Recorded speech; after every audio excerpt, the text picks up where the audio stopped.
ஒரு வித்தை முளைப்பி ஒவ்வொரு கதிரிலும் 100 தானிய மணிகளை கொண்ட 7 கதிர்களை முளைப்பிக்கும் ஒரு வித்து மாதிரி அல்லாஹ் தான் நாடியவர்களுக்கு இதை மென்மேலும் பன்மடங்காக்குகின்றான். மேலும் அல்லாஹ் விசாலமான கொடையாளன், இன்னும் யாவற்றையும் நன்கறியக்கூடியவன். தர்மம் செய்தவர்களுக்கு உதாரணமா அல்லாஹ் சுப்ஹானஹு வ தஆலா இந்த வசனத்தை சொல்லி காட்டுறான்.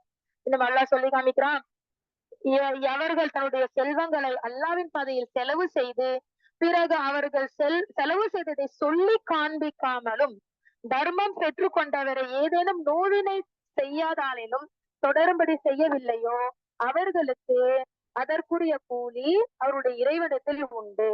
இன்னும் அவர்களுக்கு எத்தகைய பயமும் இல்லை, அவர்கள் துக்கப்படவும் மாட்டார்கள், அவர்களுக்கு எந்த ஒரு கவலையும் செய்யாது. அல்லாஹ்க்கு கொடுத்த அந்த செல்வத்தை செலவு செஞ்சு அடுத்து கொடுத்தவங்கள்ட்ட நோவினை செய்யாம இருந்துச்சுன்னா அவங்களுக்கு இப்படிப்பட்ட ஒரு தரஜா அப்படின்றத அல்லாஹ் சுப்ஹானஹு வ தஆலா சொல்லி காட்டுறான். அதுக்கடுத்து 263 அல்லாஹ் சொல்றான், கனிவான சொல்லும் மன்னித்தலும் தர்மம் செய்தது பின் சொல்லி காண்பிப்பதன் மூலம் நோவினை தரும்படி தொடரும்படி செய்யும் தர்மத்தை விட சிறந்ததாகும். அல்லாஹ் எவரிடத்திலும் எவ்வித தேவையும் இல்லாதவன், மிகவும் பொறுமை உடையவனாக அல்லாஹ் இருக்கின்றான். அல்லாஹ் சொல்றான் அடுத்ததாக, யாயுஹல்லதீன ஆமனு, நம்பிக்கை கொண்ட மக்களே, அல்லாஹ்வின் மீதும் இறுதி நாளின் மீதும் நம்பிக்கை கொள்ளாமல் மனிதர்களுக்கு காட்டுறதுக்காக தன்னுடைய பொருளை நீங்க செலவழிப்பவனை போல கொடுத்ததை சொல்லி காண்பித்தும் நோவினை செய்தும் உங்களோட தர்மத்தை பாழாக்கிடாதீங்க. சுப்ஹானல்லாஹ். நிறைய மக்கள் இன்னைக்கு தர்மம் செய்யறாங்க, அது பேருக்காக புகழுக்காக செய்யறாங்க. நான் இத்தனை பேருக்கு செஞ்சேன் அப்படின்ட்டு பகட்டுக்காக அவங்க செஞ்சுக்கிட்டு இருக்காங்க. அவர்கள் எல்லாம் இந்த வசனத்தை படிச்சு அவங்களாம் தன்னை மாத்திக்கணும் இன்ஷா அல்லாஹ். அப்ப எல்லாம் சொல்லி காமிக்கிறேன், அந்த மாதிரி நீங்களா அடுத்தவங்களுக்கு பேருக்காக செஞ்சு உங்களோட செஞ்ச தர்மத்தை வீணாக்கிடாதீங்க. அது மட்டும் இல்லாமல அப்படி செய்யக்கூடிய ஒரு மனுஷனுக்கு உதாரணத்தையும் அல்லாஹ் சொல்றான். அதாவது ஒரு வழுக்குப்பாறை அந்த வழுக்குப்பாறையின் மீது மண்ணு படிஞ்சிருக்கு. அதன் மீது பெருமழை பொய்து அதிலிருந்த மண்ணை கவிழ்த்து துடைத்து விட்டது. அதாவது ஒரு மழை பெஞ்சிச்சுன்னா வழுக்குப்பாறையில இருக்கிற மண்ணுல என்ன ஆயிடும், டக்குன்னு அப்படியே கிளீன் ஆகி அந்த பாறை சுத்தமாயிடும். அப்ப நீங்க செஞ்ச ஒரு தர்மம் அடுத்தவங்களுக்கு சொல்லி காட்டினாலோ இல்ல அவங்களுக்கு நோவினை கொடுத்துக்கிட்டே இருந்தீங்க அப்படின்னாலோ என்ன ஆகும், ஒண்ணுத்துக்கும் பிரயோஜனம் இல்லாமல அப்படியே ஓடி போயிடும். இவ்வாறாக தான் அவர்கள் செய்த தானத்திலிருந்து யாதொரு பயனையுமே அவர்கள் அடையவே மாட்டார்கள். இன்னும் அல்லாஹ் நிராகரிக்கும் மக்களை எப்பொழுதுமே நேர்வழி செலுத்தவே மாட்டான் அப்படின்னு சொல்லி காட்டுறான். இன்னும் 65 அல்லாஹ் சொல்றான், அல்லாவின் பொருத்தத்தை தேடியும் தமக்குள்ளே இருக்கும் உறுதியான நம்பிக்கையோடும் யார் தங்கள் செல்வங்களை செலவு செய்கின்றார்களோ அவர்களுடைய உறுதி உவமையானது. அதாவது அல்லாஹ் நம்பி ஈமானோட இஹ்திசாபோட யார் ஒருத்தவங்க அல்லாஹ் சுப்ஹானஹு வ தஆலாவுக்காக தர்மம் செய்யறாங்களோட உவமை என்ன தெரியுமா, ஒரு உயரமான வளமுள்ள ஒரு பூமியில் ஒரு தோட்டம் இருக்கிறது. ரொம்ப உயரமான மலை மேல ஒரு தோட்டம் இருக்கு. அந்த தோட்டத்துக்கு நிறைய தண்ணி தான் வேணும் அவசியமே கிடையாது. அதுல பெரிய மழை பெஞ்சுதான் அந்த தோட்டம் தண்ணி கிடைக்கணும் அவசியம் கிடையாது. ஒரு சிறு மழை, அதாவது சிறு தூறலே அதுக்கு போதும். அப்போது அதன் விளைச்சல் எப்படிப்பட்டதாக இருக்கும், இரட்டிப்பாக இருக்கும். இன்னும் அதன் மீது பெருமழை பொய்யாவிட்டாலும் சிறு தூறலே அதுக்கு போதுமானது. அல்லாஹ் நீங்கள் செய்பவற்றை எல்லாம் பார்க்கின்றவனாகவே இருக்கின்றான். சுப்ஹானல்லாஹ். அதுக்கு அடுத்ததாக அல்லாஹ் சொல்லி காமிக்கிறான், உங்கள் யாராவது இதை விரும்புவாரா? இன்னொரு உதாரணம் சொல்லி காமிக்கிறான். சுப்ஹானல்லாஹ். யாராவது ஒருத்தவங்க இதை விரும்புவீங்களா? என்னத்த விரும்புவீங்க? அதாவது ஒரு மனுஷன் கிட்ட பேரிச்சம்பழமும் திராட்சை பழமும் கொண்ட ஒரு தோட்டம் இருக்கு. அந்த தோட்டத்தை கீழே நீரோடைகள், அதாவது தண்ணி ஆறு ஓடிக்கிட்டே இருக்கு. அப்ப அந்த தோட்டத்துக்கு தண்ணி பிரச்சனை இல்ல. அது மட்டும் இல்லாமல அந்த 2 தோட்டத்துல கனி வகைகள் எப்பவுமே அவருக்கு காய்ச்சிக்கிட்டே இருக்கு. நல்லா அவருக்கு நல்ல பலன் கிடைக்குது. அப்படி அந்த இருக்கும் பொழுது அந்த மனுஷனுக்கு வயசும் ஆயிடுச்சு. அவனுக்கு பலகீனமான சந்ததியர்கள், நல்லா ஒரு சப்போர்ட் பண்ற அவங்க புள்ள குட்டிங்க யாருமே கிடையாது, சந்ததிகளே கிடையாது. அவருக்கும் வயசாயிடுச்சு, பலகீனமான சந்ததிகளும் இருக்கு. இப்படி இருக்கிற நிலைமையில நெருப்புடன் கூடிய ஒரு சூறாவளி காற்று அந்த தோட்டத்தை அழிச்சிடுச்சு. அந்த அழிச்ச அந்த தோட்டமே சாம்பலாவும் போயிடுச்சு. இந்த மாதிரி நிலைமை யாராவது விரும்புவாங்களா அப்படின்னு அல்லாஹ் சுப்ஹானஹு வ தஆலா கேட்கிறான். யாராவது நம்ம விரும்புமா? கண்டிப்பா விரும்ப மாட்டான். நீங்கள் சிந்தனை செய்வதற்காக அல்லாஹ் தன் அத்தாட்சிகளை உங்களுக்கு தெளிவாக விளக்குகின்றான். அப்ப நீங்க சிந்திச்சு பார்க்கணுன்றதுக்காக இந்த வசனத்தை பத்தி நம்ம இப்னு கசீர்ல பார்க்கும்போது என்ன அப்படின்னா, ஒரு மனிதரை பத்தி சொல்லி காமிக்கிறாங்க. என்ன அப்படின்னா, ஒரு உதாரணம். ஒரு மனிதருக்கு நிறைய காசு பணத்தை அல்லாஹ் தஆலா கொடுக்குறான். அதோட சேர்த்து அவருக்கு நல்ல இல்மையும் நல்ல ஒரு ஈமானையும் அல்லாஹ் சுப்ஹானஹு வ தஆலா கொடுக்குறான். அவர் காசு பணத்தை வச்சு செல்வத்தை வச்சு மக்களுக்கு தர்மம் செய்யறாரு. அவர் கொடுத்த இல்மை வச்சு அல்லாஹ் சுப்ஹானஹு வ தஆலாவுக்கு அவருக்கு நன்றி செலுத்துறாரு, இபாதத் பண்றாரு, எல்லாம் பண்ணிக்கிட்டே இருக்காரு. திடீர்னு அவருக்கு என்ன பண்றது, ஒரு ஷைத்தானோட தூண்டுதல் வந்து ஷைத்தான பின்பற்றிக்கிட்டு அவர் ஷைத்தான் வழியில போயிட்டாரு. அப்ப அவர் செஞ்ச இபாதத்துகளுக்கு பிரயோஜனம் இல்ல. அவர் வச்சிருந்த அந்த காசு பணத்த தர்மம் செஞ்சதுக்கு எதுவுமே பிரயோஜனம் இல்ல. அந்த தான் இங்க அல்லாஹ் சுப்ஹானஹு வ தஆலா இந்த தோட்டத்தின் மூலியமாக அல்லாஹ் சுப்ஹானஹு வ தஆலா உதாரணமா சொல்லி காமிக்கிறான். அப்ப எவ்ளோ காசு பணம் இருந்தாலும், எவ்ளோ இல்முகள் இருந்தாலும், நம்ம ஷைத்தானை பின்பற்றாமல் இருக்க வேண்டும். அல்லாஹ் சுப்ஹானஹு வ தஆலாவையும், நபிகள் நாயகம் ஸல்லல்லாஹு அலைஹி வஸல்லம் அவர்களை பின்பற்றி இருந்தோம் அப்படின்னா, கண்டிப்பா நமக்கு வந்து என்னைக்கும் ஈடேற்றம் தான். அல்ஹம்துலில்லாஹ். அதுக்கு அடுத்து அல்லாஹ் சுப்ஹானஹு வ தஆலா சொல்லி காமிக்கிறான். நம்பிக்கை கொண்ட மக்களே, நீங்க சம்பாதிச்சதிலிருந்து நல்லவற்றிலிருந்து பூமியில் நாம் உங்களுக்கு வெளிப்படுத்திய தானியங்கள், கனி வகைகள் போன்றவற்றிலிருந்து செலவு செய்யுங்கள்.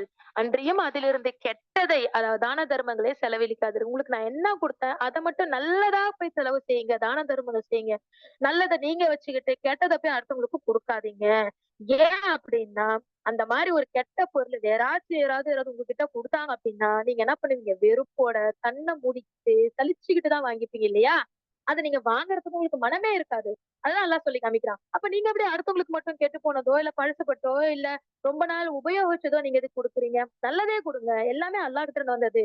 அப்ப நல்லதே நீங்க குடுங்க அப்படின்னு அல்லாஹ் சுப்ஹானஹு வ தஆலா இந்த வசனத்தின் மூலியமாக நமக்கு ஒரு அறிவுரை சொல்றான். நிச்சயமாக அல்லாஹ் எவரிடத்திலும் எந்த தேவையமற்றவனாகவும், புகழுக்குரியவனாக இருக்கிறான் என்பதை நீங்கள் அறிந்து கொள்ளுங்கள் அப்படின்னு சொல்றான். அதுக்கு அடுத்து ஷைத்தான பத்தி சொல்லும்போது, ஷைத்தான் எத்தன பண்ணுவான் நம்மளுக்கு, நம்ம இவ்ளோ தர்மம் செய்ய சொல்ட்டான் இல்லையா? அந்த வசனங்கள் முழுக்கவே நம்மளுக்கு வந்து தர்மம் செய்யுங்கள். பிறருக்கு காட்டுற மாரி செய்யாதீங்க. நல்லதே தர்மம் செய்யுங்க. நோவினை செய்யாதீங்க அப்படின்னு சொல்லிட்டே வந்த அல்லாஹ் சுப்ஹானஹு வ தஆலா ஷைத்தான பத்தி சொல்லி காட்டுறான். என்னன்னா, நம்ம இவ்ளோ தர்மம் செஞ்சதுக்கு அப்புறம் ஷைத்தான் என்ன தெரியுமா பண்ணுவான்? தான தர்மங்கள் செய்யறதுனால உனக்கு வறுமை வந்துடும் அப்படின்னு ஷைத்தான் உங்களை பயமுறுத்துவான். அதையும் அல்லாஹ் சொல்லி காமிக்கிறான். இது மட்டும் இல்லாமல மானக்கேடான செயலை செய்யறதுக்கும் உங்களுக்கு அந்த சைத்தான் ஏவுவான். அட நீ ஏன்பா இவ்வளவு தர்மம் செய்யற? செய்யாதப்பா, உன் காசு குறைஞ்சிடும், உன் பணம் குறைஞ்சிடும். இதுக்கு பதிலா உன் புள்ள குட்டிங்களுக்கு ஏதாவது வாங்கி கொடு, அதுங்களாவது தேரும் அப்படின்னு சைத்தான் என்ன பண்ணுவான், நம்மளுக்கு ஏதாவது ஒண்ணு அவனுக்கு சொல்லி கொடுத்தவனே நம்மள வழிக்கு எடுப்பான். மானக்கேடான விஷயம் செய்யறதுக்கு ஏதாவது ஏவுவான். ஆனா நீங்கள் அல்லாஹ்வையோ, நீங்கள் தான தர்மங்கள் செய்தால் தன்னிடம் இருந்த மன்னிப்பையும் அருளையும் வாக்களிக்கின்றான். சைத்தான் அந்த மாதிரி வாக்களிக்கிறான். ஆனா அல்லாஹ் உங்களுக்கு என்ன தெரியுமா வாக்கு கொடுக்குறான்? உங்களுக்கு மன்னிப்பு இருக்குது, உங்களுக்கு அல்லாஹ்வுடைய அருள் இருக்குது அப்படின்னு அல்லாஹ் வாக்களிக்கிறான். அப்போ அல்லாஹ் எப்படிப்பட்டவன்? விசாலமான கொடையாளன், யாவற்றையும் நன்கறிபவன் அப்படின்னு சொல்லி காமிக்கிறாங்க. இன்னும் தான் நாடியவர்களுக்கு அவன் ஞானத்தை கொடுக்கின்றான். இத்தகு ஞானம் எவர்களுக்கு கொடுக்கப்பட்டதோ அவர்கள் அதிகமாக நன்மை கொடுக்கப்பட்டவராகவே ஆகிவிடுவார். இன்னும் எனினும் அறிவுடையவர் எவரும் இதை சிந்திப்பதே கிடையாது அப்படின்னு அல்லாஹ் சுப்ஹானஹு வ தஆலா சொல்லி காமிக்கிறான். இன்னும் 270 அல்லாஹ் சொல்லி காமிக்கிறான். நீங்கள் எதை செலவு செய்தாலும் அல்லது ஏதேனும் நேர்ச்சை செய்தாலும் நிச்சயமாக அல்லாஹ் அதை அறிவான். அன்றியும் அக்கிரமக்காரர்களுக்கு உதவி செய்பவர்கள் யாருமே இல்லை. தான தர்மங்கள் நீங்கள் வெளிப்படையாக செய்தால் அதுவும் உங்களுக்கு நன்மை. சுப்ஹானல்லாஹ். எவ்வளவு அமல்கள் இருக்கு. நம்ம தொழுவுறோம், இல்ல வேற ஏதாவது நல்ல அமல்கள் செய்றோம். அதெல்லாம் நீங்க தொழுவக்கூடிய அமல்கள் இருக்குல்ல, இது வந்து பிறருக்கு காண்பிக்கிற மாதிரி தொழுவுறவங்களுக்கு கேடுதான். இல்லையா? அது வந்து பிறருக்கு காண்பிக்கிற மாதிரி நம்ம செய்யக்கூடாது. ஆனா அல்லாஹ் எப்படி தெரியுமா சொல்றான்? தான தர்மங்கள் நீங்க செய்றீங்களா? பிறருக்கு காண்பிக்கிற மாதிரி நீங்க செஞ்சாலும் அது உங்களுக்கு நல்லதுதான். ஏன் அப்படின்னா, அதனால பின்னாடி உங்கள பார்த்து கூட சில பேர் பார்ப்பான். அவங்க நல்லா தர்மம் செய்றாங்க. நம்மகிட்ட பணத்த வச்சு நம்ம ஏன் வச்சிருக்கணும்? நம்மளும் தர்மம் செய்வோம் அப்படின்னு பிறரை நீங்க தூண்டுறீங்க இல்லையா? அந்த ஒரு தூண்டுதலுக்காக நீங்க உண்டாக்குறீங்க. அது உங்களுக்கு நல்லதுதான். அடுத்தவங்க தர்மம் செய்யணும்ன்ற எண்ணத்த உருவாக்குறதும் உங்களுக்கு நல்லதுதான். அப்ப நீங்க வெளிப்படையாகவும் தர்மம் செய்யலாம். அவற்றை நீங்க மறைத்து ஏழைகளுக்கு வழங்கினால் அது உங்களுக்கு நல்லது. அதை விட சிறந்த தானத்தை மறைச்சு, அதாவது ஏழைகளுக்கு கொடுக்கும்போது யாருக்கும் தெரியாம மறைவான நிலைமையில மறைச்சு நீங்க கொடுத்தீங்கன்னா அது உங்களுக்கு ரொம்ப ரொம்ப நல்லது.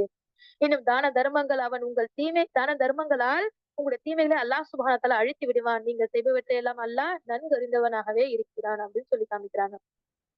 இன்னும் நபியே, அவர்கள் நேர்வழியில் சேர்ப்பது உமது பொறுப்பன்று. சுப்ஹானல்லாஹ். அல்லாஹ் தஆலா சொல்லிட்டான். இப்படி எல்லாம் இருக்கக்கூடிய அந்த மக்களை நேர்வழியில செலுத்தினது உங்களுடைய பொறுப்பு இல்ல நபியே. ஆனால் தான் நாடியவர்களை அல்லாஹ் நேர்வழியில் சேர்க்கிறார். அல்லாஹ் யாருக்கு நாடுறானோ அவங்களுக்கு அந்த நேர்வழி கண்டிப்பா கிடைக்கும். இன்னும் நல்லதில் நீங்கள் எதை செலவு செய்தாலும் அது உங்களுக்கே நன்மையாகும். அல்லாஹ்வின் திருப்தியை பெறுவதற்காகவே அன்றி வீண் பெருமைக்காக செலவு செய்யாதீர்கள். நல் நல்லவற்றிலிருந்து நீங்கள் எதை செலவு செய்தாலும் அதற்குரிய நற்பலன் உங்களுக்கு நிறைவாக வழங்கப்படும். நீங்கள் அநியாயம் செய்ய மாட்டீர்கள் அப்படின்னு அல்லாஹ் சுப்ஹானஹு வ தஆலா சொல்லி காமிச்சிருக்கான். அதுக்கடுத்தாக 273 அல்லாஹ் சொல்லி காமிக்கிறான். பூமியில் நடமாடி தம் வாழ்க்கை தேவைகளை நிறைவேற்றி கொள்ள முடியாத அளவுக்கு இருக்கக்கூடிய ஒரு மக்களுக்கு அல்லாஹ்வின் பாதையில் தங்களை அர்ப்பணித்துக் கொண்ட ஏழைகளுக்கு தான் ஏழைகளுக்கு தான் உங்களுடைய தான தர்மங்கள் உரியது. அதாவது இந்த தான தர்மங்கள் நீங்க செய்றீங்களா, அதெல்லாம் யாருக்கு உரியதுன்றத அல்லாஹ் இந்த வசனம் சொல்றான். அதாவது பூமியில வெளியில போய் நடமாடி எதையும் தங்களால் நிறைவேற்றிக்க முடியாத ஒரு ஏழைகளா இருக்கிறாங்க பாத்தீங்களா? அவங்களுக்கு இந்த தான தர்மங்கள் அவங்களுக்கு முதல் ஒரு கடமையா இருக்குது. அது மட்டும் இல்லாமல தான் ஏழைகள் தான் உரியவதாகும். பிறரிடம் யாசிக்காத, அது பிறருக்கு கேட்கறதுக்கே வெட்கப்படுற, கூச்சப்படுறவங்க எவ்வளோ பேர் இருப்பாங்க. ஆனா அவங்க நிஜத்திலயுமே அவங்க ஏழைகள் தான். நிஜத்திலயுமே அவங்க கஷ்டப்பட்டுட்டு தான் இருக்கிறாங்க.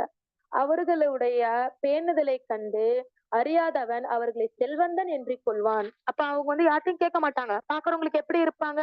அவங்களுக்கு எல்லாம் அல்லாஹ் குடுத்திருக்கான் போல இருக்கு. அவங்களுக்கு எல்லாம் ரிஸ்க் இருக்குது போல இருக்கு நம்ம நினைச்சுப்போம். ஆனா அவங்களுடைய கண்ணியம் அப்படி வச்சுக்கிறாங்க. யார்ட்டயும் யாசிக்க கூடாதுன்ற நினைச்சு அசல் அவங்க ஏழைகள் தான். அவங்க சொல்லி காமிக்கிறான் அல்லாஹ் தஆலா. அவர்களுடைய அடையாளங்களால் அவர்களை நீங்கள் அறிந்து கொள்ளலாம். அவர்கள் மனிதரிடம் வருத்தி எதையுமே கேட்க மாட்டாங்க. இத்தகையவர்களுக்கு நல்லதிலிருந்து நீங்கள் எதை செலவு செய்தாலும் நிச்சயமாக அதை அல்லாஹ் நன்கு அறிந்தவனாகவே இருக்கிறான். இப்படிப்பட்ட மனிதர்கள் யாராவது இருந்தாங்கன்னா அவங்களுக்கு தேடு போய் நீங்க கொடுங்க. அல்ஹம்துலில்லாஹ் அல்லாஹ் சுப்ஹானஹு வ தஆலா அதை நன்கு அறியக்கூடியவனாக இருக்கிற அப்படின்னு சொல்லி காமிக்கிறான். இன்னும் அல்லாஹ் சொல்லி காமிக்கிறான். யார் தங்கள் பொருட்களை தான தர்மங்களை இரவிலும் பகலிலும் ரகசியமாகவும் பகிரங்கமாகவும் செலவு செய்கின்றார்களோ அவர்களுக்கு அவர்களுடைய கூலி இறைவனிடம் இருக்கின்றது. அவர்களுக்கு அச்சமும் இல்லை, அவர்கள் துக்கப்படவும் மாட்டார்கள். அப்ப எந்த ஒரு தான தர்மங்கள் பகலும் சரி ராவிலும் சரி எத்தனை நீங்க செலவு செஞ்சாலும் அது உங்களுக்கு கண்டிப்பாக கிடைக்கும். சுப்ஹானல்லாஹ். இதை பத்தின ஹதீஸும் இந்த ரொம்ப பெரிய ஒரு ஹதீஸ். ஒரு மனிதர் ஒரு இரவுல போய் என்ன பண்ணிடுறாரு, ஒரு பணக்காரனுக்கு போயிட்டு முதல் நாள் போய் தர்மத்தை கொடுத்து வந்துடுறாரு. 2வது நாளு பணக்காரனுக்கு குடுத்துட்டப்பா அப்படின்னு சொல்றாங்க. அடுத்த நாள் அவர் என்ன பண்றாரு, ஒரு விபச்சாரிக்கு போய் தர்மம் கொடுக்கும் எண்ணம். ராவோட ராவா போய் குடுத்துடலாமே, இரவுல குடுக்கணும், மறைவான நேரத்துல குடுக்கணும், யாருக்கும் தெரியாமல குடுக்கணும் அப்படின்றதுக்காக அவர் மறுநாள் போய் ஒரு விபச்சாரிக்கு ஏதோ கொடுத்தாரு. அப்புறம் சொல்லப்படுது நீங்க விபச்சாரிக்கு கொடுத்துட்டீங்க அப்படின்னு சொல்லிட்டு. அதுக்கு அடுத்த நாள் அவரு போய் தர்மம் கொடுக்கறதுக்காக போறாரு. ஒரு திருடன கையில போய் குடுத்துடுறாரு. அப்ப என்ன சொல்லி காட்டப்படுது. அப்ப அல்லாஹ் சுப்ஹானஹு வ தஆலா சொல்றான், அவங்களுக்கு கூட நீங்க நன்மை கிடைக்கும். ஒரு பணக்காரன் நீங்க கொடுத்த நன்மை உங்களுக்கு எப்படி தெரியுமா மாறும்? இந்த பணக்காரன் இன்னும் 4 பேத்துக்கு நம்மளும் தர்மம் செய்யணுன்ற எண்ணம் அவனுக்கு தூண்டலாம். ஒரு விபச்சாரிக்கு கொடுக்கக்கூடிய தர்மம், அவ விபச்சாரத்துல இருந்து வெளியில வந்து நல்ல ஒரு பெண்ணாக மாறத்துக்கு வாய்ப்பாக அது அமையலாம்.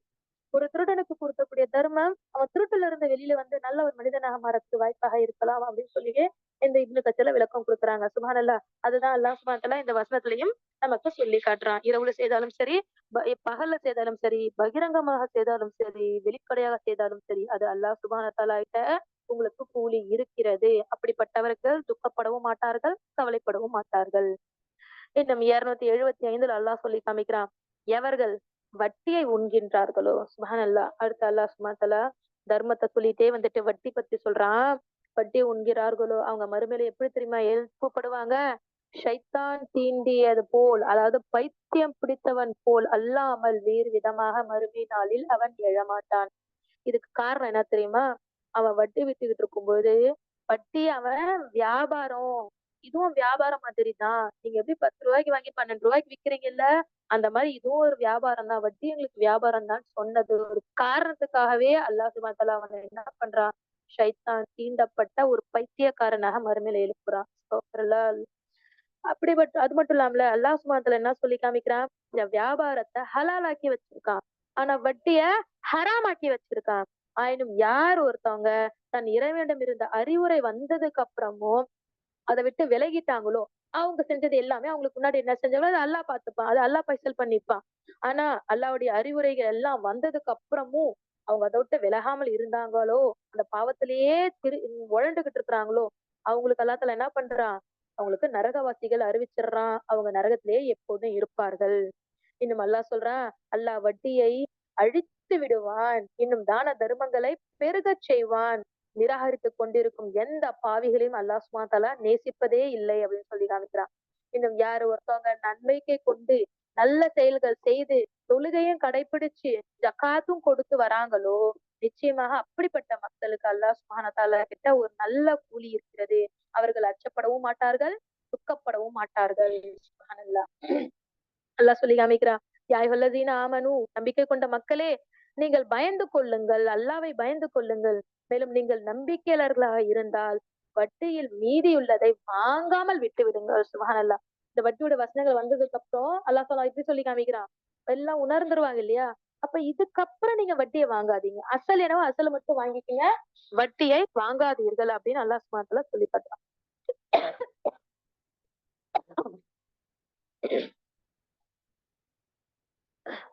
279வது வசனம். இவ்வாறு நீங்கள் செய்யல அப்படின்னா அல்லாவிடமும் அவனுடைய தூதரிடமும் போரிடுவதற்கான பிரகடனத்தை செஞ்சுக்கீங்க. போரிடுறதுக்காக ஒரு ஒப்பந்தத்தை செஞ்சுக்கீங்க. யோசிச்சு பாருங்க. அல்லாஹ் கிட்டயும் ரசூல் கிட்டயும் நம்ம வந்து போர் செய்ய முடியுமா? எதிர்த்து போர் செய்ய முடியுமா? அப்போ நீங்க வட்டியை விட்டுருங்க. அப்ப இவ்வளவு நாள் கொடுத்த வரைக்கும் வட்டி இருந்துச்சுன்னா அதை வந்து வட்டியை வாங்காதீங்க. அசல மட்டும் வாங்கிக்க. மீறி நீங்க செஞ்சுக்கிட்டு இருந்தீங்க. இந்த வசனங்கள் தெரிஞ்சதுக்கு அப்புறமும் அல்லாவுடைய உபதேசத்தை உங்ககிட்ட வந்ததுக்கு அப்புறமும் நீங்க அப்படி இருந்தீங்க அப்படின்னா அல்லாஹ் கிட்டயும் ரசூலு கிட்டயும் போர் செய்யறதுக்கு மாதிரி நீங்க ஒப்பந்தம் செஞ்சுக்கிறதுக்கு ஈக்குவல். அப்ப நீங்கள் தௌபா செய்து இந்த பாவத்திலிருந்து மீண்டு விட்டீங்க அப்படின்னா நீங்கள் உங்கள் பொருளின் மூலதனத்தை நீங்க உங்களுக்கு உண்டு. கடன்பட்டோருக்கு நீங்கள் அநியாயம் செய்யாதீர்கள். நீங்களும் அநியாயம் செய்யப்பட மாட்டீர்கள் அப்படின்னு சொல்லி அல்லாஹ் சுப்ஹானஹு வ தஆலா சொல்லி காமிக்கிறான். 280வது வசனம். அன்றியும் கடன்பட்டவர்கள் அதை தீர்க்க இயலாது சிரமப்பட்டவராக இருந்தால் அவருக்கு அவருக்கு வசதி வரும் வரை அவகாசம் கொடுக்க வேண்டும். இன்னும் நீங்கள் அறிவீர்களானால் அதை தர்மமாக்கி விடுவது உங்களுக்கு மிகவும் சிறந்தது. கடனை ஒருத்தவங்கள்ட்ட வாங்கிட்டு அவங்களால கடன் கொடுக்க முடியல அப்படின்னா பாருங்க, டைம் கொடுங்க. அப்பயும் அவங்களால கொடுக்க முடியாமல கஷ்டத்துல இருந்தாங்கன்னா அதை அப்படியே தர்மமா விட்டுருங்க. சுப்ஹானல்லாஹ், அது உங்களுக்கு ஏராளமான நன்மைகளை போய் கொண்டு போய் சேர்க்கும். தவிர அந்த நாளை பற்றி அஞ்சு கொள்ளுங்கள். நீங்கள் அனைவரும் அல்லாவிடமே மீட்கப்படுவீர்கள். பின்னர் ஒவ்வொரு ஆத்மாவும் அது சம்பாதித்தது பூர்ணமாக கொடுக்கப்படும். மேலும் அவர்கள் அநியாயம் செய்யப்பட மாட்டார்கள். அதுக்கடுத்து அல்லாஹ் சுப்ஹானஹு வ தஆலா சொல்லி காமிக்கிறான் 282வது வசனத்துல நம்பிக்கை கொண்டவர்களே. இது வந்து பெரிய வசனம். சூரா பக்ரால இருக்கக்கூடிய பெரிய வசனம். குர்ஆன்ல இருக்கக்கூடிய மிகப்பெரிய ஒரு வசனம். நம்பிக்கை கொண்ட மக்களே, ஒரு குறிப்பிட்ட தவணையின் மீது உங்களுக்குள் கடன் கொடுக்கல் வாங்கல் செய்து கொண்டால் அதை எழுதி வைத்துக் கொள்ளுங்கள். கடன் வாங்குறீங்க அப்படின்னா அதை குறிப்பிட்ட கொடுக்கல் வாங்கல் வச்சு ஒரு குறிப்பிட்ட தவணை வச்சு நீங்க எழுதி வச்சுக்கீங்க. இந்த வசனமே முழுக்க முழுக்க அதை பத்தி தான் பேசுது. அப்ப எழுதி வச்சுக்கீங்க. அப்படி எழுதி வைக்கிறதுக்குள்ள அந்த எழுதுறவன் உங்ககிட்ட நீதமாக எழுதட்டும். எழுதுபவன் எழுதுவதற்கு மறுக்கவும் கூடாது. யாராவது எழுதுறதுக்கு எழுதுறதுக்கும் மறுக்கவும் கூடாது. நீதமாக எழுதுமாறு அல்லாஹ் அவனுக்கு கற்றுக் கொடுத்தபடி அவன் எழுதட்டும். இன்னும் யார் மீது திரும்பி கொடுக்க வேண்டிய கடன் பொறுப்பு இருக்கிறதோ அவனே பத்திரத்தின் வாசகத்தை சொல்லட்டும். அவன் தனது இறைவனாகிய அல்லாஹ்வை அஞ்சிக் கொள்ளட்டும். மேலும் அவன் வாக்கியத்தில் எதையும் குறைத்து விடவ கூடாது. இன்னும் யார் மீது கடன் திருப்பி கொடுக்க வேண்டிய பொறுப்பு இருக்கிறதோ அவன் அறிவு குறைவாகவோ அல்லது பலவீனவனாகவோ அல்லது வாசகத்தை கூற இயலாதவனாகவோ இருந்தால் அவனுடைய பொறுப்பாளர் நீதமான வாசகங்களை சொல்லட்டும். தவிர நீங்கள் சாட்சியாக ஏற்கக்கூடிய உங்கள் ஆண்களில் இருவரை சாட்சியாக ஏற்றுக்கொள்ளுங்கள்.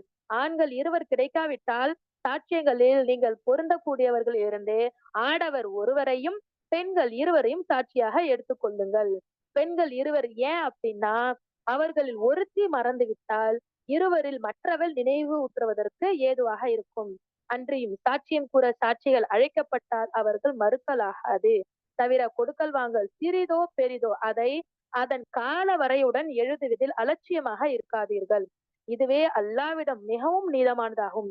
சாட்சியத்திற்கு உறுதி உண்டாக்குவதற்காகவும் இன்னும் இது உங்களுக்கு சந்தேகம் ஏற்படாமல் இருக்க சிறந்த ஒரு வழிதான் இதை எழுதி வைக்கிற வழி. எனினும் உங்களிடையே உடனுக்குடன் நடைபெறும் ஒரு வியாபாரமாக இருந்தால் தவிர அதை எழுதி கொள்ளாமல் இருப்பது உங்கள் மீது குற்றம் கிடையாது. ஆனால் அவ்வாறு நீங்கள் வியாபாரம் செய்யும் போது சாட்சியங்களை வைத்துக் கொள்ளுங்கள். அன்றியும் எழுதுபவனுக்கும் சாட்சிக்கும் உங்களுக்கும் சாதகமாக இருப்பவர்களுக்கோ வேறு காரணத்துக்காகவோ எவ்வித இடையூறும் நீங்கள் அளிக்கப்படக்கூடாது. நீங்கள் அப்படி செய்வீர்களானால் அது உங்கள் மீது நிச்சயமாக பாவமாகும். அல்லாஹ்வுக்கு அஞ்சிக் கொள்ளுங்கள். அல்லாஹ் தான் உங்களுக்கு நேரிய இவ்விதிமுறைகளை கற்றுக் கொடுத்தான். தவிர அல்லாஹ்வே எல்லா பொருட்களையும் நன்கறிபவனாகவே இருக்கின்றான். சுப்ஹானல்லாஹ். இன்னும் நீங்கள் பயணத்தில் இருந்து அந்த சமயம் எழுதுபவனை நீங்கள் பெற்றுக் கொள்ளாவிட்டால் கடன் பத்திரத்திலிருந்து பத்திரத்திற்கு பதிலாக கடன் கொடுத்தவன் அடமான பொருளை பெற்றுக் கொள்ள வேண்டும். உங்களில் ஒருவர் மற்றவரை நம்பினால் இவ்வாறு ஒரு பொருளை காப்பாக வைத்தால் நம்பப்பட்டவன் தன்னிடம் உள்ள அமானிதத்தை ஒழுங்காக நிறைவேற்றட்டும்.